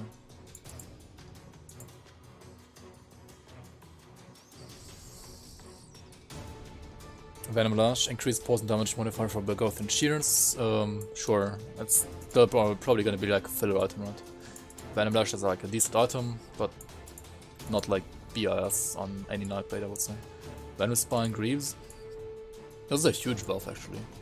Increased elemental resistance to 2, added slow resistance as well. Pretty nice buff for acid builds, like acid poison builds. Vestment of the Great Guardian, another like buff to acid poison bolts, right? Viper Fang grips. Added acid damage modifier for R8, like increase that to 75 instead of 60, right? And poison damage modifier for Aegis of Menhir to 85 per 5. That's another nice buff to both RE and Aegis. And acid poison. Acid poison kinda needs buffs, right?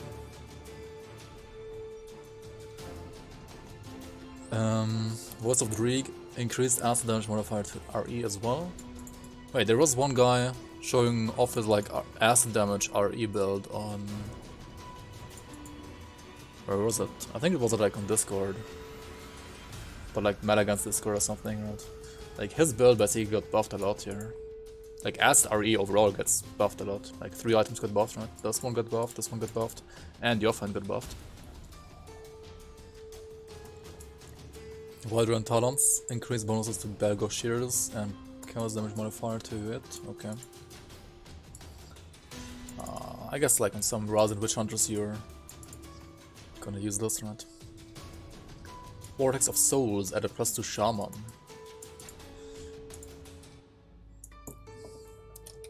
Wait, how does Vortex of Souls work with Promise Strike? Because this one has chance to pass through enemies, right? Can you like pass through enemies with Promise Strike? And then you use like the Aether Conduit to make it like Aether Promise Strike? Like you play Ritualist for that, right? Ranged Aether Promise Strike Ritualist with pass through would be insane if that works, right? Huh.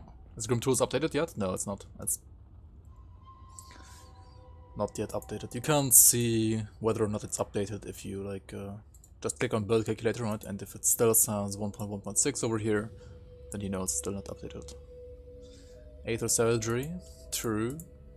True. Like if Promise Strike doesn't pass through, then at least you could do Savagery, right? Can I update Grim Tools? No, I can't.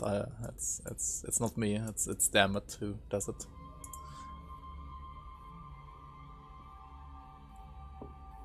I don't have any rights to like fiddle with the website.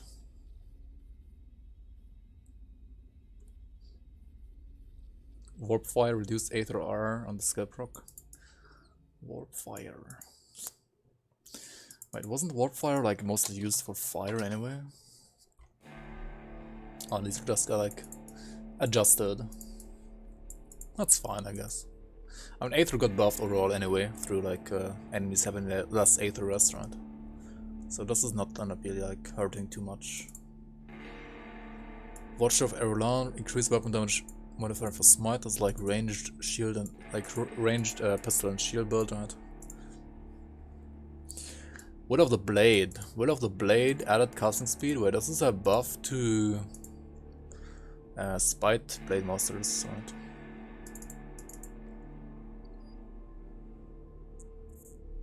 Yeah, this one has casting speed now, and I mean the build got nerfed quite a bit on the last patch. Like it lost lots of casting speed, and now it has at least 8% more casting speed again. So that's good. That's really good actually. It will like be basically the same as attack speed, right? It will be like 6 to 10 probably. So you can get up to 10% casting speed on Will of the Blade as well now. That's huge actually. Wrath of Tenebris. Wait. Pierce to Chaos to Void of Renewal. And Flat Chaos. Wait. This is for like Chaos Paladins, right? I'm playing this as a Sentinel, right? But there's like a buff for the same build, just as a like Paladin instead. Interesting.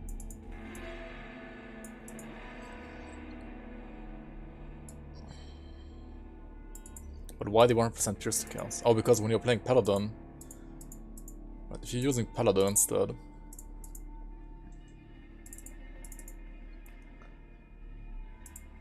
I mean, if you're playing Deceiver, then you would still use Possession, right? But if you're playing Paladin, then you would play with this exclusive, right? Or of Conviction for the physical resistance and flat pierce. And the flat pierce on that will be converted to Chaos Stone, which is good, definitely. But you also need to reduce Word of Pain, right? Yeah. It might be a good alternative. Like, you have more RR if you also use a flat RR devotion. Right, I may wait, I still use one actually. Even though this has it. Oh yeah, because Revenant was broken back then, right? I could like get rid of Revenant actually on this build. Get like Ghoul instead, right? Get Ghoul instead of Revenant. Probably be a appropriate change to my Sentinel here. Okay. But if you're playing Paladin, then you definitely want to have the flat RR through devotions and also pick up Word of Pain. Wrath of the Ascendant, finally. Yeah, Wrath of the Ascendant is broken AF, right? Has been broken for years, basically. And it's finally got nerfed to like 15% at least only. Our Reckoning with Inquisitor Seal. I mean, yeah, you have to like stand inside the seal, that's true. Seal of Annihilation worth it after the nerfs? I think it's still good, yeah. But you might have to like consider Seal of Ancestry a little bit more now. Or even other components. But I would say it's still worth it, yeah. It's only like 15 away and the nerfed, right? And you build as tankier against physical damage. Yeah, if you choose like 2 classes that already have like built-in physical resistance, for example, then that can be really good as well. Like already pretty good.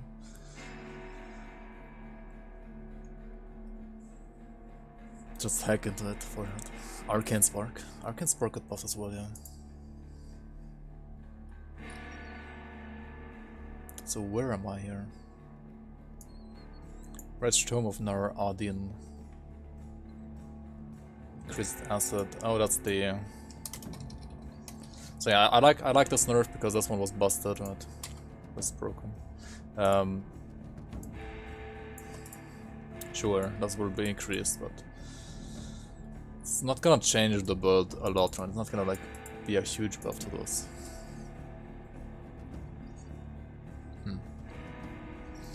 Wormbone Mask. So like Force Wave gets buffed all across the board, right? Also Electrocute Force Wave gets buffed. Zolhan's Revenge. Wait, what is this even? Zolhan's Revenge. Zolhan's Revenge. Oh, this one. Physical damage retaliation. I think it wasn't used, so it gets buffed. Seems fine for me. Nightbringer reduced damage on the Skip Rock. Wait, Nightbringer got nerfed. Nightbringer. But that's like a small nerf, right? Like Nightbringer only gets like only the proc gets nerfed, right? And it's oops, and it's only the damage as well, right? That's like oh, what the hell am I doing? Why am I flashbanging you guys all the time? Sorry about that. Yeah, this is like whatever, right? Who cares about this? Like this is good, and like all of this is good, right? Who cares about like the damage getting nerfed a bit? Who cares about that? So Nightbringer is still busted. Visage. Oh, this was the non-mythical version, right? Yeah. Okay. So these are gonna be. Gonna skip all of them that have mythical versions anyway. Pandemic has, I think, no mythical version, right? This one got buffed for, yeah. This one got buffed for Vitality Guardians.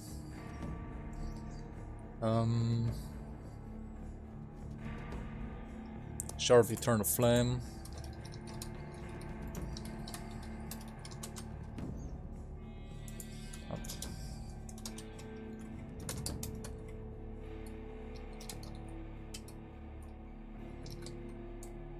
And how do you write that?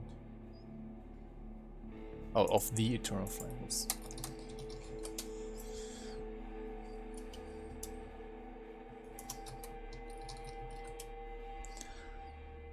We'll have Pierce to fire conversion to Frostbite as well now.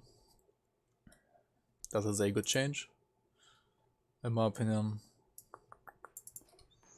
Because, yeah, that's kinda in line with all the other Force Wave buffs, right? Charles's Word Eater, increased weapon damage on the grounded skull. Sure, why not? I think that's a fair way to nerf it. To buff it. Charles's is like pretty good already. Didn't really like need a huge huge buff, but like a small buff is fine, and I think this is pretty fine for that. Stonebearers added fire retaliation.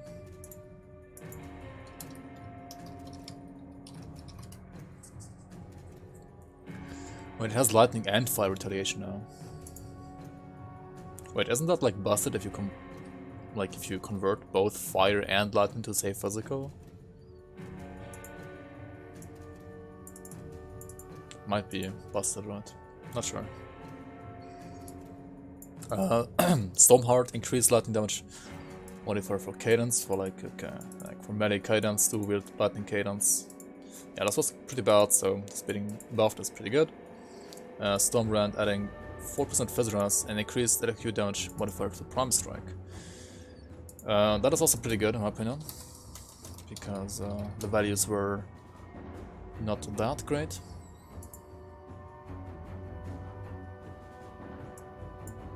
Right, 110 per 3 seconds. What? What?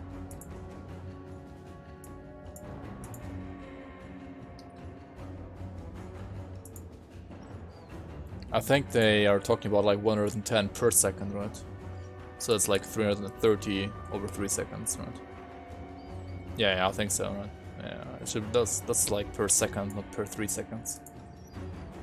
So it's like a 60, a buff by 60, so it's like 110 per second instead of 90 per second. Arcanor for getting good again. It got buffed, man. It should be good now. Where's that Mythical Arcanor? Arcanor got buffed. Has more damage to Force Wave and also 100% Pierce to the metal conversion. It should be better now, like a lot better actually.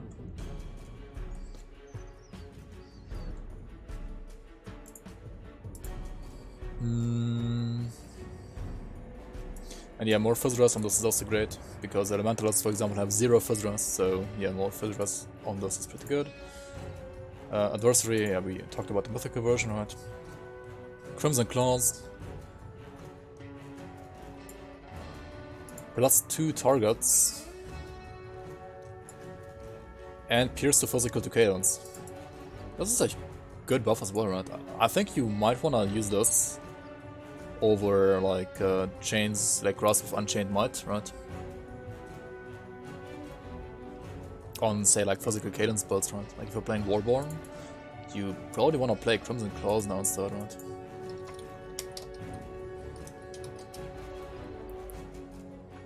Maybe.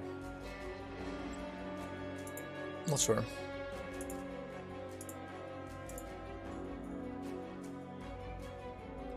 Maybe. Not sure. Unchained Might is still better, maybe? If you're playing Blade Master, then probably, yeah. But if you're like playing other builds, like for Blade Masters, sure, because we also have flat RR on Blade Masters, right? Because of the Ring of Steel proc. What is Unchained Might? Unchained Might is like 2% more attack speed. Outruns Rage. I think that's definitely better if you're playing Blade Master, but if you're not playing Blade Master...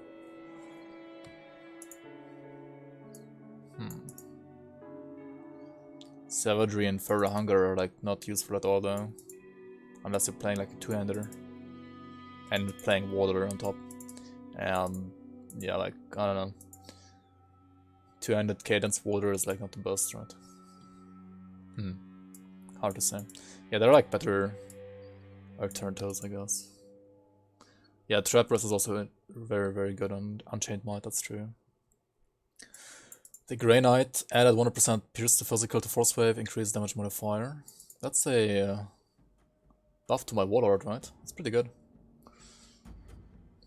Commander, increase internal trauma, like a small buff because I didn't really play around the pierce damage anyway.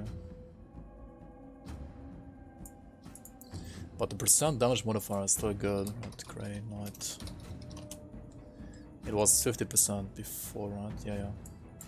It's like still a 16% damage buff, even if you don't count the pierce damage, right?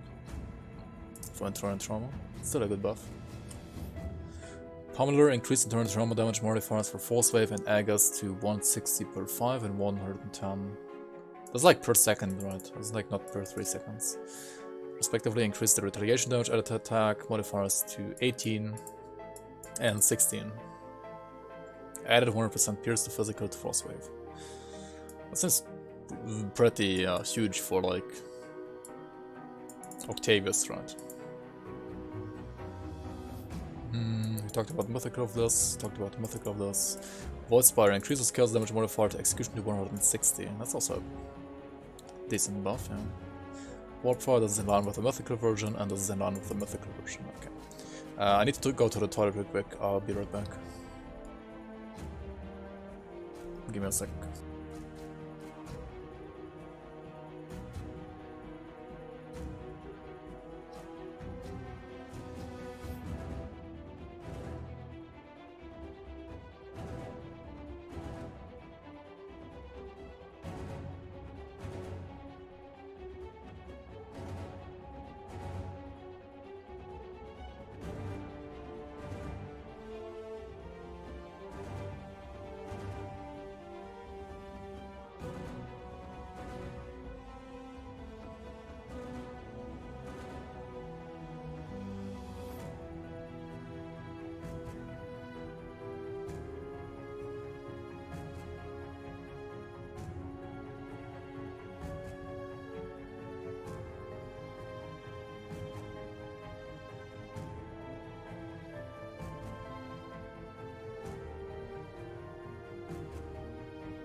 Alright. Let us continue here. So, we are at the legendary set items now. Alagas Stormbinder, reduced Aether, Lightning, Resistance Reduction, modifiers for Alagas set nerfed again, but they're nerfing Stormbox again, like, they're literally nerfing Stormbox every single patch, right? Oh man. I've never played it, apparently it was like super broken, but whatever. Hammer of the Eternal Night. That is a Morganath set, right? Reduced cold RR modifier for element to 12%. It was 15% before, right? And increased cold damage modifier to 240. Reduced damage on the Scalp Rock, okay.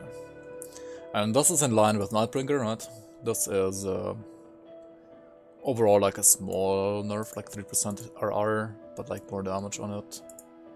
Yeah, it should like still be a small nerf, right? Grab increased vitality damage modifier for the Wind Devil to 120.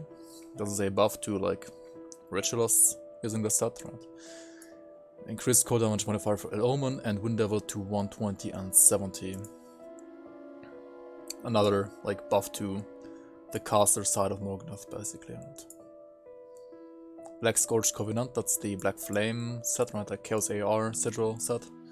Increases Chaos damage modifier for Sigil of Consumption to 98. Seems good. This set needed kind of a buff. I'm still kinda sad it doesn't have like any RR towards Warlock, but oh well. Bonemonger set, increased percent chance for the skill to 100%. Yeah, it was like 33% on crit before, that one's like 100% on crit. That is definitely way better. So that's a small Bonemonger buff for sure. Octavius set increased trauma modifiers for Force Wave and Aegis of Menhir. Yeah, like Octavius got buffed as well. Now Darkborn is getting nerfed obviously, because everything else would be ridiculous. Reduced percent damage on the Scalp Rock. So Dark One, percent damage on the Scalp Rock was like insane before, right? And it doesn't really say by how much. Let's check it out in game. Let's check out, for example, the beginner Andy here. Let's see what the set says in the game now. It reduced percent damage reduction to Bloody Pox and Wendigo to 12% instead of, I believe it was 15% before, right? Like this had the same thing for, yeah, it was 15% here and 15% here. I think these are reasonable nerfs. It's not gonna like make the set unplayable, obviously, it's still gonna be good. But these are reasonable nerfs, I would say. So the set in the game has 150%. So it's like 100% multiplicative damage nerf. That was kinda expected, I would say. It's not like unplayable now though. I mean, if you have like higher base vitality modifiers, I have kinda bad ones on this character. Because it's like, well, not using like min-max gear, this is like supposed to be like a beginner friendly character, right? So it's gonna hit these beginner friendly characters a little bit more. But you will have what, like 2.3k instead of 2.4k, right?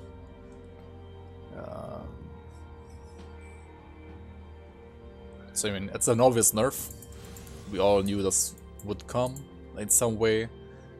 But on the other hand, like for example this guy, right? This guy has a buffed shield. This will now have like plus 5 seconds to sigil instead of plus 2 seconds. And I mean, that's like like you have 1 sigil, 2 sigils, 3, 4.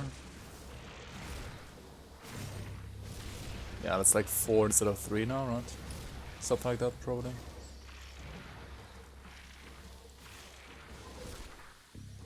That was 15-second duration before, 3-second skill chart. That was like, wait. That was 5 before, right? So 1, then you have 18 seconds, so it should be like 6 now actually, 6 instead of 5. 1, 2, 3, 4, 5, wait no, it's 5. That's 4 now, what? Oh no, that's already applied, right? So the base is lower than that, right? It's already applied. Right, where's my Accurate Test Mastery here? Yeah, the base is 6 seconds, so it was, so that's already applied, right? So it was 10 seconds before. So it was like 3, 4 for a short time before, and now it's always 4. And I mean, like, having 4 instead of 3 is like a 33% damage increase, right? That's quite a bit. Nah, it's like, I am sure it's quite a bit, you could say, but it's... Like, if you consider how broken it was before, it's like okay, I would say. Definitely okay. Maybe like 4 instead of 3 now, basically. So, like, if you consider, for example, on this character, right, you have like a nerf from 2.4 down to 2.3, a nerf from 2.4 down to 2.3, and if you add like the 100%, that's like added, like having plus 2.3%, like 2.3k percent is basically like 2.3k on top of the 100% base, so it's like basically 2.4%, like 2.4k percent that you deal. So if you have, so basically have 2.4 instead of 2.5 now, right? So it's like 2.4 divided by 2.5. So that's a that's a damage nerf by like 4. That's a 4% damage nerf, right? Like damage got nerfed by 4% on this character. But because of the buff to its shield, I have like 4 sigils instead of 3. So I mean 4 divided by 3 is like 33% more damage, right? And like this times 0.96 is like 1.28, so I have like a 28% damage buff on Sigil compared to before actually.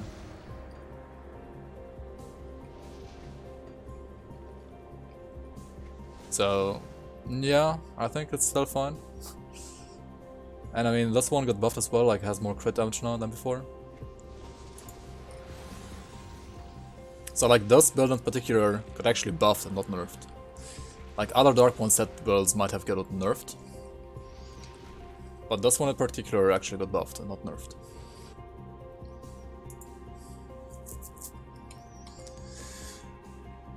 At least like the Sigil damage got buffed, like everything else got nerfed a little bit obviously, but Sigil is like, what, 80% of the build's damage? Or like 50% at least. Like everything else got nerfed by 4% and Sigil got buffed by like 28%, so overall I would say it's like maybe like a 15% buff, damage buff, probably something like that, right? But this is gonna hurt people trying to like face Think Kalagadra, for example, with the Kalagadra face Think build version. So you might have to like consider getting another debuff that has like, I don't know, 20 to 25% damage reduction on that, right? Because this is gonna be not that great. Wait, how much does Nightbringer have again? Nightbringer has... to play the Nightbringer version, right? With which you can like facing Kalagadra, for example, this one has...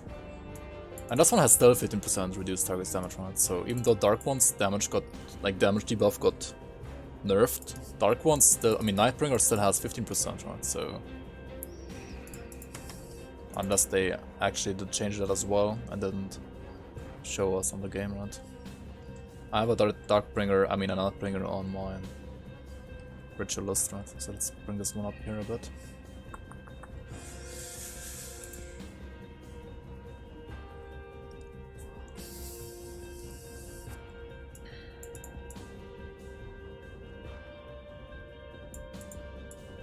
Skill also deals retaliation damage out to attack. Okay, this is like the lightning retaliation set, right?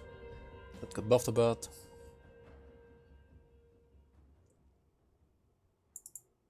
Right, and that's got nerfed again, right? Replace percent retaliation added to attack modifier to savagery with 1k flat Latin retail modifier to it. Wait, what? This is a huge change. I'm not sure if it's like a nerf or a buff, but I think it's a nerf actually. Oh, that's the non-mythical version though. I should just like check out the mythical version, right? Which probably didn't get changed, right? What is Dawn Seek? What is this? Dawn Seekers. Dawn Seeker. Is that the mythical version or not? That is the mythical version. So this one got removed, right? It doesn't have 20% Rata anymore. Yeah, and instead it has 1k Rata. I think this is a huge nerf actually. Not sure though. It's the 15% on Nightbringer, yeah, then that's at least you have like still 15% damage reduction through the Nightbringer proc. It's not gonna be as consistent though, like you will have 12% consistently basically all the time, right?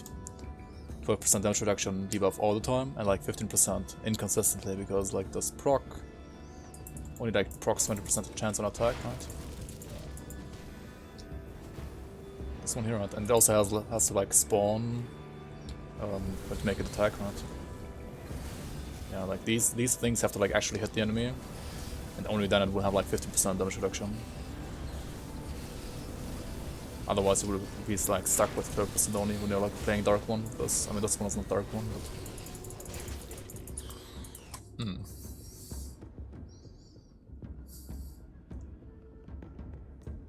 interesting, interesting. So Divine Set, increased cooldown reduction for devastation. Nice. More with Aether resistance reduction. That's also strong, right? Oh, it got put from the mask to the set actually. That's actually a nerf to like builds using only the mask. Huh. Oh well. More Rip Spirit damage though. Light's Guardian set. Aether damage. Oh wait, let's Guardian as the... That's Aether Stunjacks, right? All of these have Aether damage now as well, so you can play like Aether Stunjacks with us now, if you want to.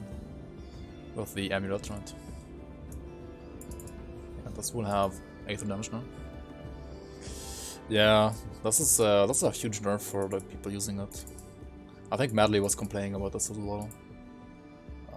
Well, that's an F for people using it.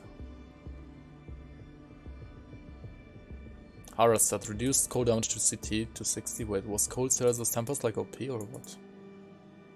At least not when I tried it. Increased Frostburn modifier for it? Oh well, whatever. Increased cold damage modifier for Stunjacks. Stunjacks buff. And some resistance buffs, okay. Hara's ward added cooldown reduction to basically all of these, right? To PB. Oh, no, I don't need to do PB actually. Whatever. Justicar's guard set added cooldown reduction to Judgment and more burn to Force Wave. Okay, nice. Let's say buff for like Force Wave, like Fire Force Wave Warlords, for example, right?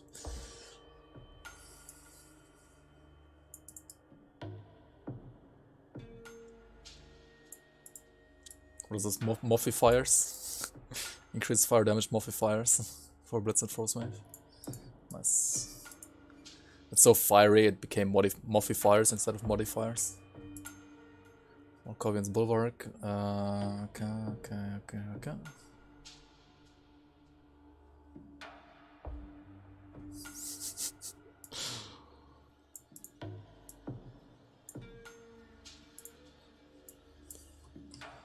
Let's put this here as well.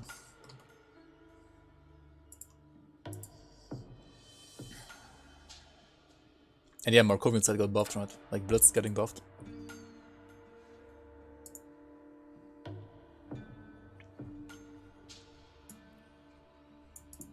Blitz Markovian side is getting buffed as well. Interesting. Mythical, Markovian's Wizard. Yeah, that's the same thing as this one. Bearsmith Salvo getting nerfed for Lightning Canister Bomb. Okay. Rune Dagger of Dreeg. Increased crit damage, okay. Not sure this is enough to like make Dreeg Zebula like great again though. Rhyme Tongue set. Buffed for Horn of Gandar. Okay. It's a buff for memes. Memes getting buffed. Center of the 3 set. Now this is the big change for like the most broken set in the game right now. Like the most broken build in the game. On the last patch rather. Replaced percent all retaliation damages to only acid retaliation damage bonuses. So it's like a huge nerf to like the physical retaliation version of this and making it like acid only kinda. Same thing for the Blood Dreeg mutator, right? Okay, this was certainly needed. Space Scourge set has even more CDR and devastation now.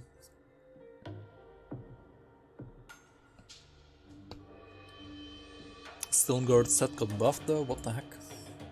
Stone Guard Retaliation Warlord is back? Oh no, this was nerfed actually. The Rata gets nerfed, okay. It's not back though. Taugos Chest Guard replaced conversion with Acid to Physical and this one with Acid Elemental to Physical. Oh, so these are just switched around, right? The Physical and the Acid to Physical. I mean, the Elemental and Acid to Physical conversions just got switched around on these two pieces, I guess.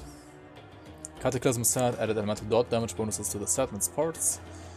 Damage reduction skill to the skip rock. Wait, Cataclysm?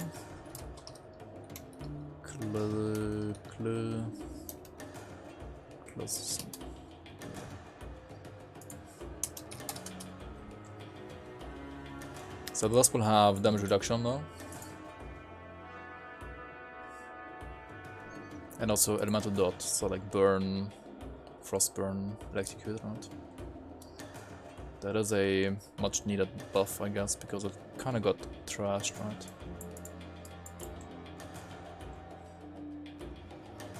Nice. I think it should be good now again. Especially for like builds that don't have like damage reduction. Like as a debuff built in, right? Acid Retail better than Fizz now? I'm not sure. I'm not like an expert on that. You might have to like ask people like Arcane Undo about that. I think the Acid version is still like kills Ravager in like maybe not 30 seconds, but like 50 seconds. And Acid doesn't seem to get nerfed, right? So the Acid version still should be good. Void Soul, increased damage to Doombolt, nice.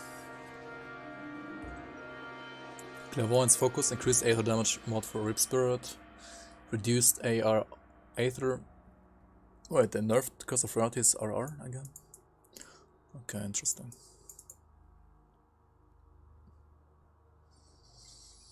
So Clairvoyant buff for Rip Spirit, nerf for Warlock's RR. Oh well.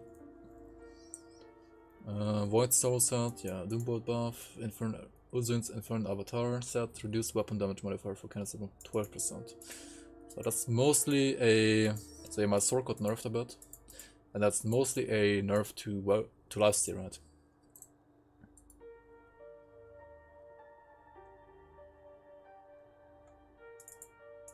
I think you had like, what, 18% before?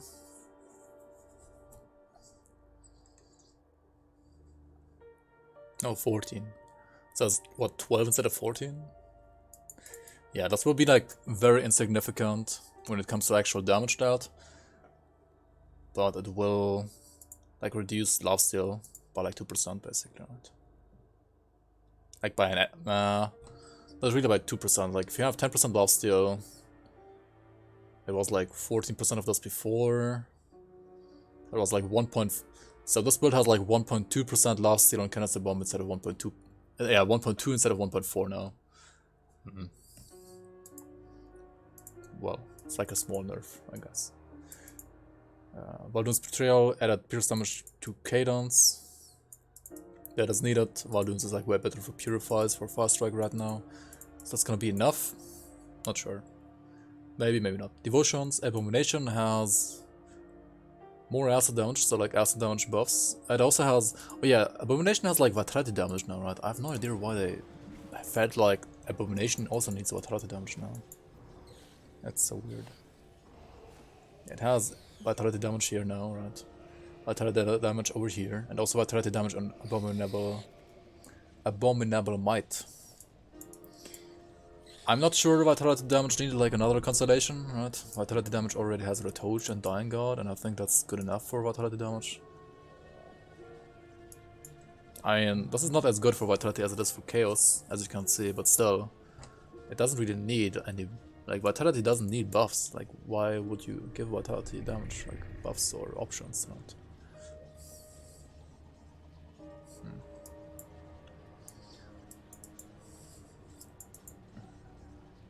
I guess you could pick A-Bomb and Retoach instead of like Dying God if you don't want to like go into blues, right? This only needs, yeah, that's like 6 red, 10 green, 6 yellow. This one has 8 red, 18 greens, so you only need like 8 more greens and 2 more reds to achieve Abomination. Whereas you need like 2 reds and 15 blues for Dying God. So it's like easier to get here, but also more offensive, right? Because you would need to like spec into all the greens.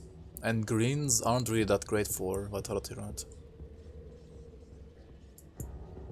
Like none of these greens are actually good for Vitality. Yeah, I mean, I guess this is like whatever. I don't think too many people are gonna try to use this, but maybe. It's like really nice for acid though, like more acid damage and more away around, that's pretty good. Attack Saru and Bounce Sage did get buffed. DA by 4%. That was much needed.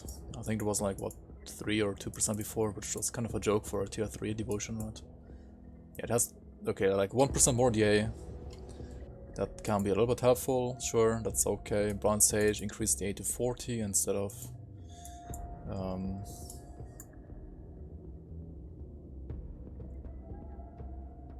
instead of 25, so it's like another 15 flat DA buff. I think they needed to do like the same for OA as well though, right? Just needed more OA. Like DA is okay on these. I guess you need to like get more OA through like augments done if you're going for this route. There's no spell weaving anymore now. It cannot drop anymore, yeah.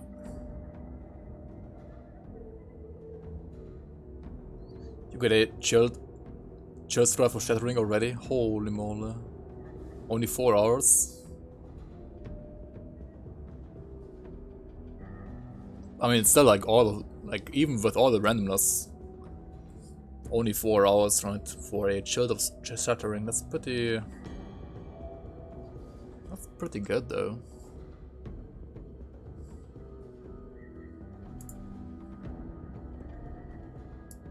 Candle, yeah, Aether resistance pretty nice on this, definitely. Candle was kinda trash after last patch, right? Because of the nerfs here. So where did it get it? It got it on the 3rd node. Okay, that's fine. Yeah, that's perfect actually. That's a good buff. Chariot added 25% slow rest, probably on the node over here, right? No, actually not. Right.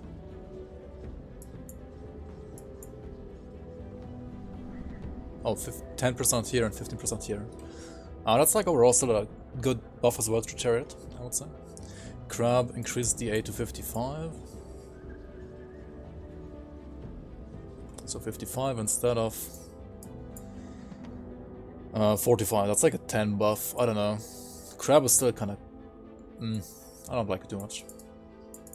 Magi added 5% attack speed, and also Wendigo added 5% attack speed. Interesting for like fire and Watati builds, right? They have the attack speed on the 3rd node actually, for Wendigo. That's pretty... like this 3rd node is crazy, right? Attack speed, casting speed, and physical resistance. It's really good. And for Magi, it is on the 1, 2, 3, 4th node to the right here. Okay. I guess that's fair because those nodes had like 5% casting speed as well. But, and like the devotions are kind of better for casters anyway, so like trying to go for the attack speed here, like trying to get those is gonna hurt attack speed buff, like attack speed based builds. So these are not like really free to pick up, right? You need to like invest into these to get them. Manticore increased HP to 5%, increased the weight for pets. So there's like a... yeah, like 1% HP buff for acid builds overall, basically. That's fine. That's fine. Acid builds are kind of squishy most of the time. Owl increased all damage to 30% and added 20% dot duration. Owl. That was only 18% before. Okay. And increased dot duration. Oh, here we go. 20% increased duration and everything. That's a fine buff. It's still... I wouldn't say it's like a must-have, because like Throne, for example, is way better defensively still. Like way better, like universally usable. But Owl is... yeah, like for example, for Internal Trauma, it's like really good actually. Like for all kinds of dot duration devotions, like builds, it's pretty good. Fetid Pool increased vitality damage it's getting with rank. This was probably needed because if at all, you only use this in retaliation builds, right? Messenger of War reduced all retaliation damage to 170. That's, I think, fine because yeah, like every single retaliation build used this before. Stoneform also reduced retaliation damage. Okay, that's okay. I guess that's fine as well. I can't really judge these too well, to be honest, but I think these nerfs are fine. This means command as a buff, right? And that's pretty good as well, I would say, because the pet kinda sucked.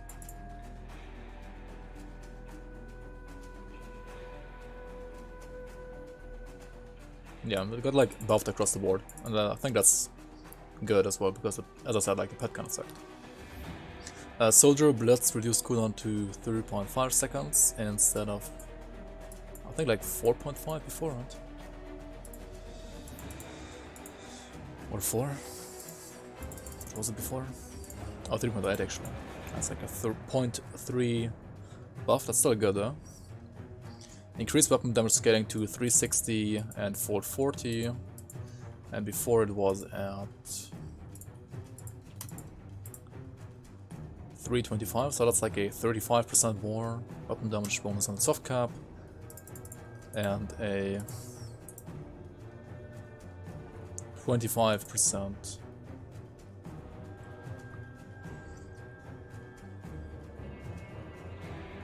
No, 35%. Yeah, 35% for both, basically. So, like, a hard cap didn't really get anything, but, like, a soft cap certainly did get more damage. That's a good change, I would say, for sure. Because Blitz kinda needed a buff, right? Blindside increased base, a defensive ability reduction to 50, and a scale to 270 or 370. This was what before? This was 180 and 335 before, so 180 to 270 is like 90 buff here, and this is a buff of 35 only, right? So soft cap got buffed a lot. Ultimate rank didn't get buffed that much, but soft cap did certainly get buffed a lot.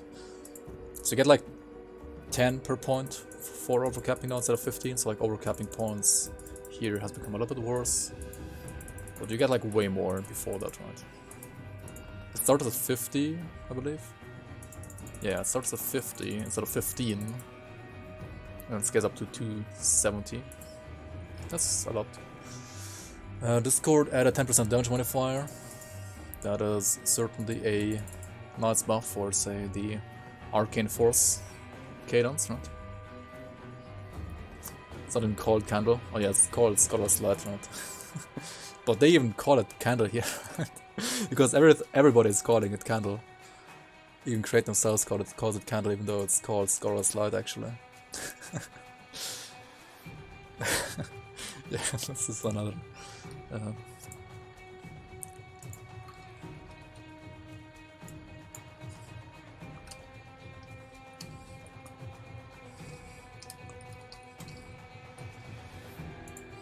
Another typo, right?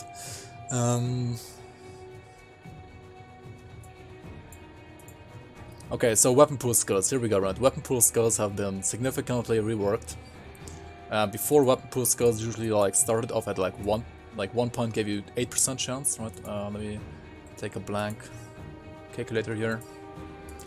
So weapon pool skills before had 8%, like started at 8% chance, right? They are now gonna start at 12% at level 1, all of them actually, for all classes.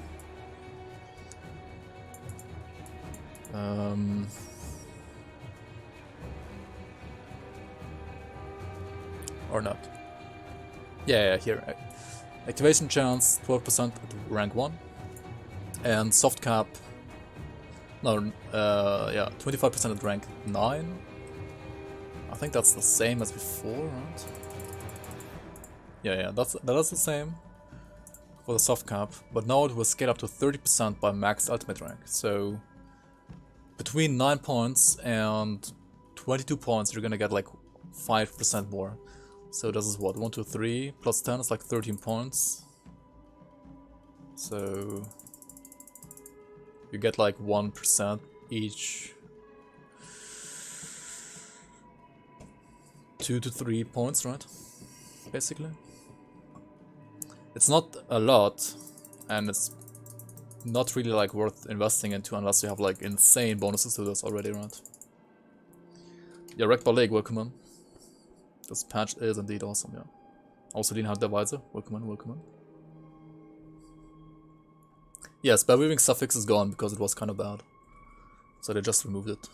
But if you already have items that have spell weaving affixes, they will not like be removed, like they are just gonna be like basically like legacy items, right? So they are like items that are from like older patches that cannot be found anymore, but still exist if you had them from before, right?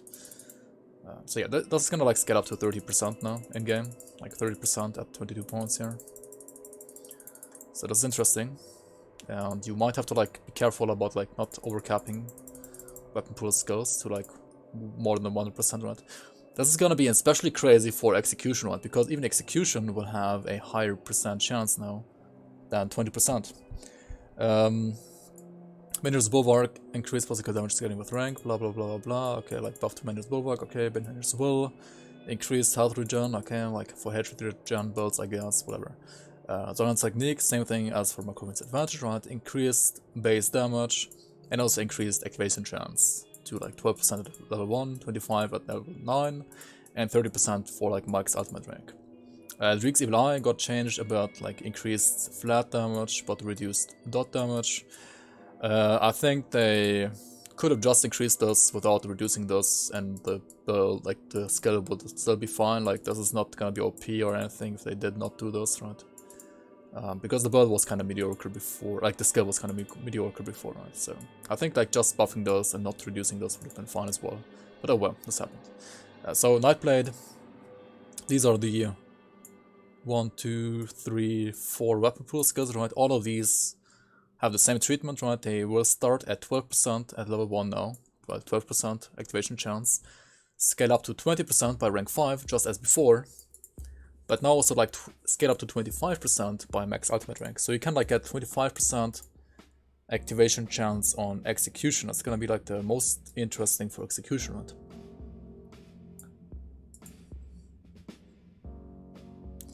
Also, Blade Spirit has no cooldown anymore, as you saw earlier as well, right? You can just like spam these now to spawn like up to 4 or 5 Blade Spirits at once if you have that many, right? Also, they fixed the bug here, I guess. Okay. And that's basically it for Nightblade as well. Pneumatic Burst got a change as well. This will maybe have like different sweet spots now. Increased total speed scaling with rank to 40% by rank 12. 22% by rank ultimate, like ultimate rank. Increased base health regen and its scaling as well. Okay, so like health regen buff here, and a total speed buff here as well. Let's check out the numbers over here, right? For Nightblade, Pneumatic Burst was at 12% total speed before, and had a total speed of 18%. So let's go like buff by 2% for soft cap and by 4% for ultimate rank. So I'm just gonna assume that like some sweet spots are like different now. So before Pneumatic Burst had like sweet spots at 6 and 10, right? Those are probably not gonna be true anymore. Like 12 might seem like a nice sweet spot now as well, and then like you got what? 8% via 10 ranks. Yeah, so lots of these are gonna like give you like 1% per point. Except for some, right? Interesting. It's gonna change around this, like the sweet spots for Pneumatic Burst a lot, I would say. Feral Hunger, same treatment for Feral Hunger, right? 1%, like 12% chance at level 1, 28 at level 8, and 30% at max rank. So if you want to like put more points here to have like a higher activation chance, you can do that now. Promise Strike, increased radius by 0.8. Okay, so more AoE on Promise Strike. But Thunderous Strike reduces that. So like for spam Promise Strike, the radius is the same, but like cooldown based Promise Strike has more AoE. A little bit more. I'm the Pet Master Cup. Hey, Wasted, welcome on. Yeah, like Nightblade buffs are real, man. Execution is... yeah, like Malkador execution should be insane actually now. Also thanks for the follow, Wasted. Welcome on, welcome on. Upheaval... it's kind of the forgotten weapon pool skill because it's kind of a weapon pool skill, but then again it's not really, right? Just increased damage, I guess, okay. Whatever. There's like 100% chance on crit anyway, so the chance doesn't need to be adjusted here. Inquisitor. Dual wield range builds will love this, right? All of these will have up to 25% chance the ultimate rank now, and will start at 10% instead of at like, what was it before? 8% at level 1? Let's check this out. So these numbers are a little bit different. Yeah, it was 80% before. It will start out at 10% now, and scale up to 20% by rank 6, just as before, and then scale up to like 25% via like putting more points here, right? Like via putting more points here to the max as well. So like overcapping these is gonna be interesting now. Also, Word of Renewal has more movement speed now. 80% by rank 12, 24 by max ultimate rank, and 6% at rank 1. So like 1 pointing thus even while leveling is gonna be huge. 6% instead of 3%, right? And then you get, instead of 15%, you get 18%. Yeah, it's basically like the plus 3% from the base skill, right? Like up to soft cap it should be like the same, just like you get 3% more from like the first node on. And for ultimate rank you get, what, 24 instead of 20? So I guess maybe like the last point gives you like an additional 1% now. Something like that. So somewhere in between you get like 1 additional point through the overcap points. Necromancer Grave Chill removed attack damage converted to health penalty. This was not functioning anyway, so it's just being removed. So yeah, Grave Chill. Apparently this one says like it's gonna reduce like lifesteal by 10%, but in reality it apparently did not. And yeah, they're just gonna remove this tooltip because it didn't work anyway. So yeah. Necrotic Edge, increased base damage and adjusted base scaling. I mean, yeah, these two are like, again, 2 weapon pool skills. We'll have like 12% activation chance at level 1. The same activation chance at rank 9, just as before. And then also like scale up to 30% activation chance for ultimate rank. And also Reap Spirit got increased by the like Aether damage. Like the Aether damage got increased by roughly about the same amount that the Conduit gave you, right? The 280 flat Aether damage for ultimate rank probably. Now we have some juicy Aegis of Menhir buffs. Like Aegis of Menhir finally gets buffed again a little bit. It got nerfed like a long time ago, and it got over nerfed a little bit in my opinion back then. And the buff is finally back. So this one has 410%, like 415% weapon damage instead of 405 now. It's like a 10% more weapon damage buff. It's a small buff, but it's fine. Like I think it only needs a small buff, and this is a small buff. That's fine. Madly wrote a magazine. He always does, right? But that's fine. I mean, if he has feedback, he should post it. That's better than not posting and just ranting, right? Shattering Smash and Smite are again 2 weapon pool skills, right? So same thing here. 12% activation chance at level 1, 25 at the rank 9, just like before, and then like 30% at ultimate rank.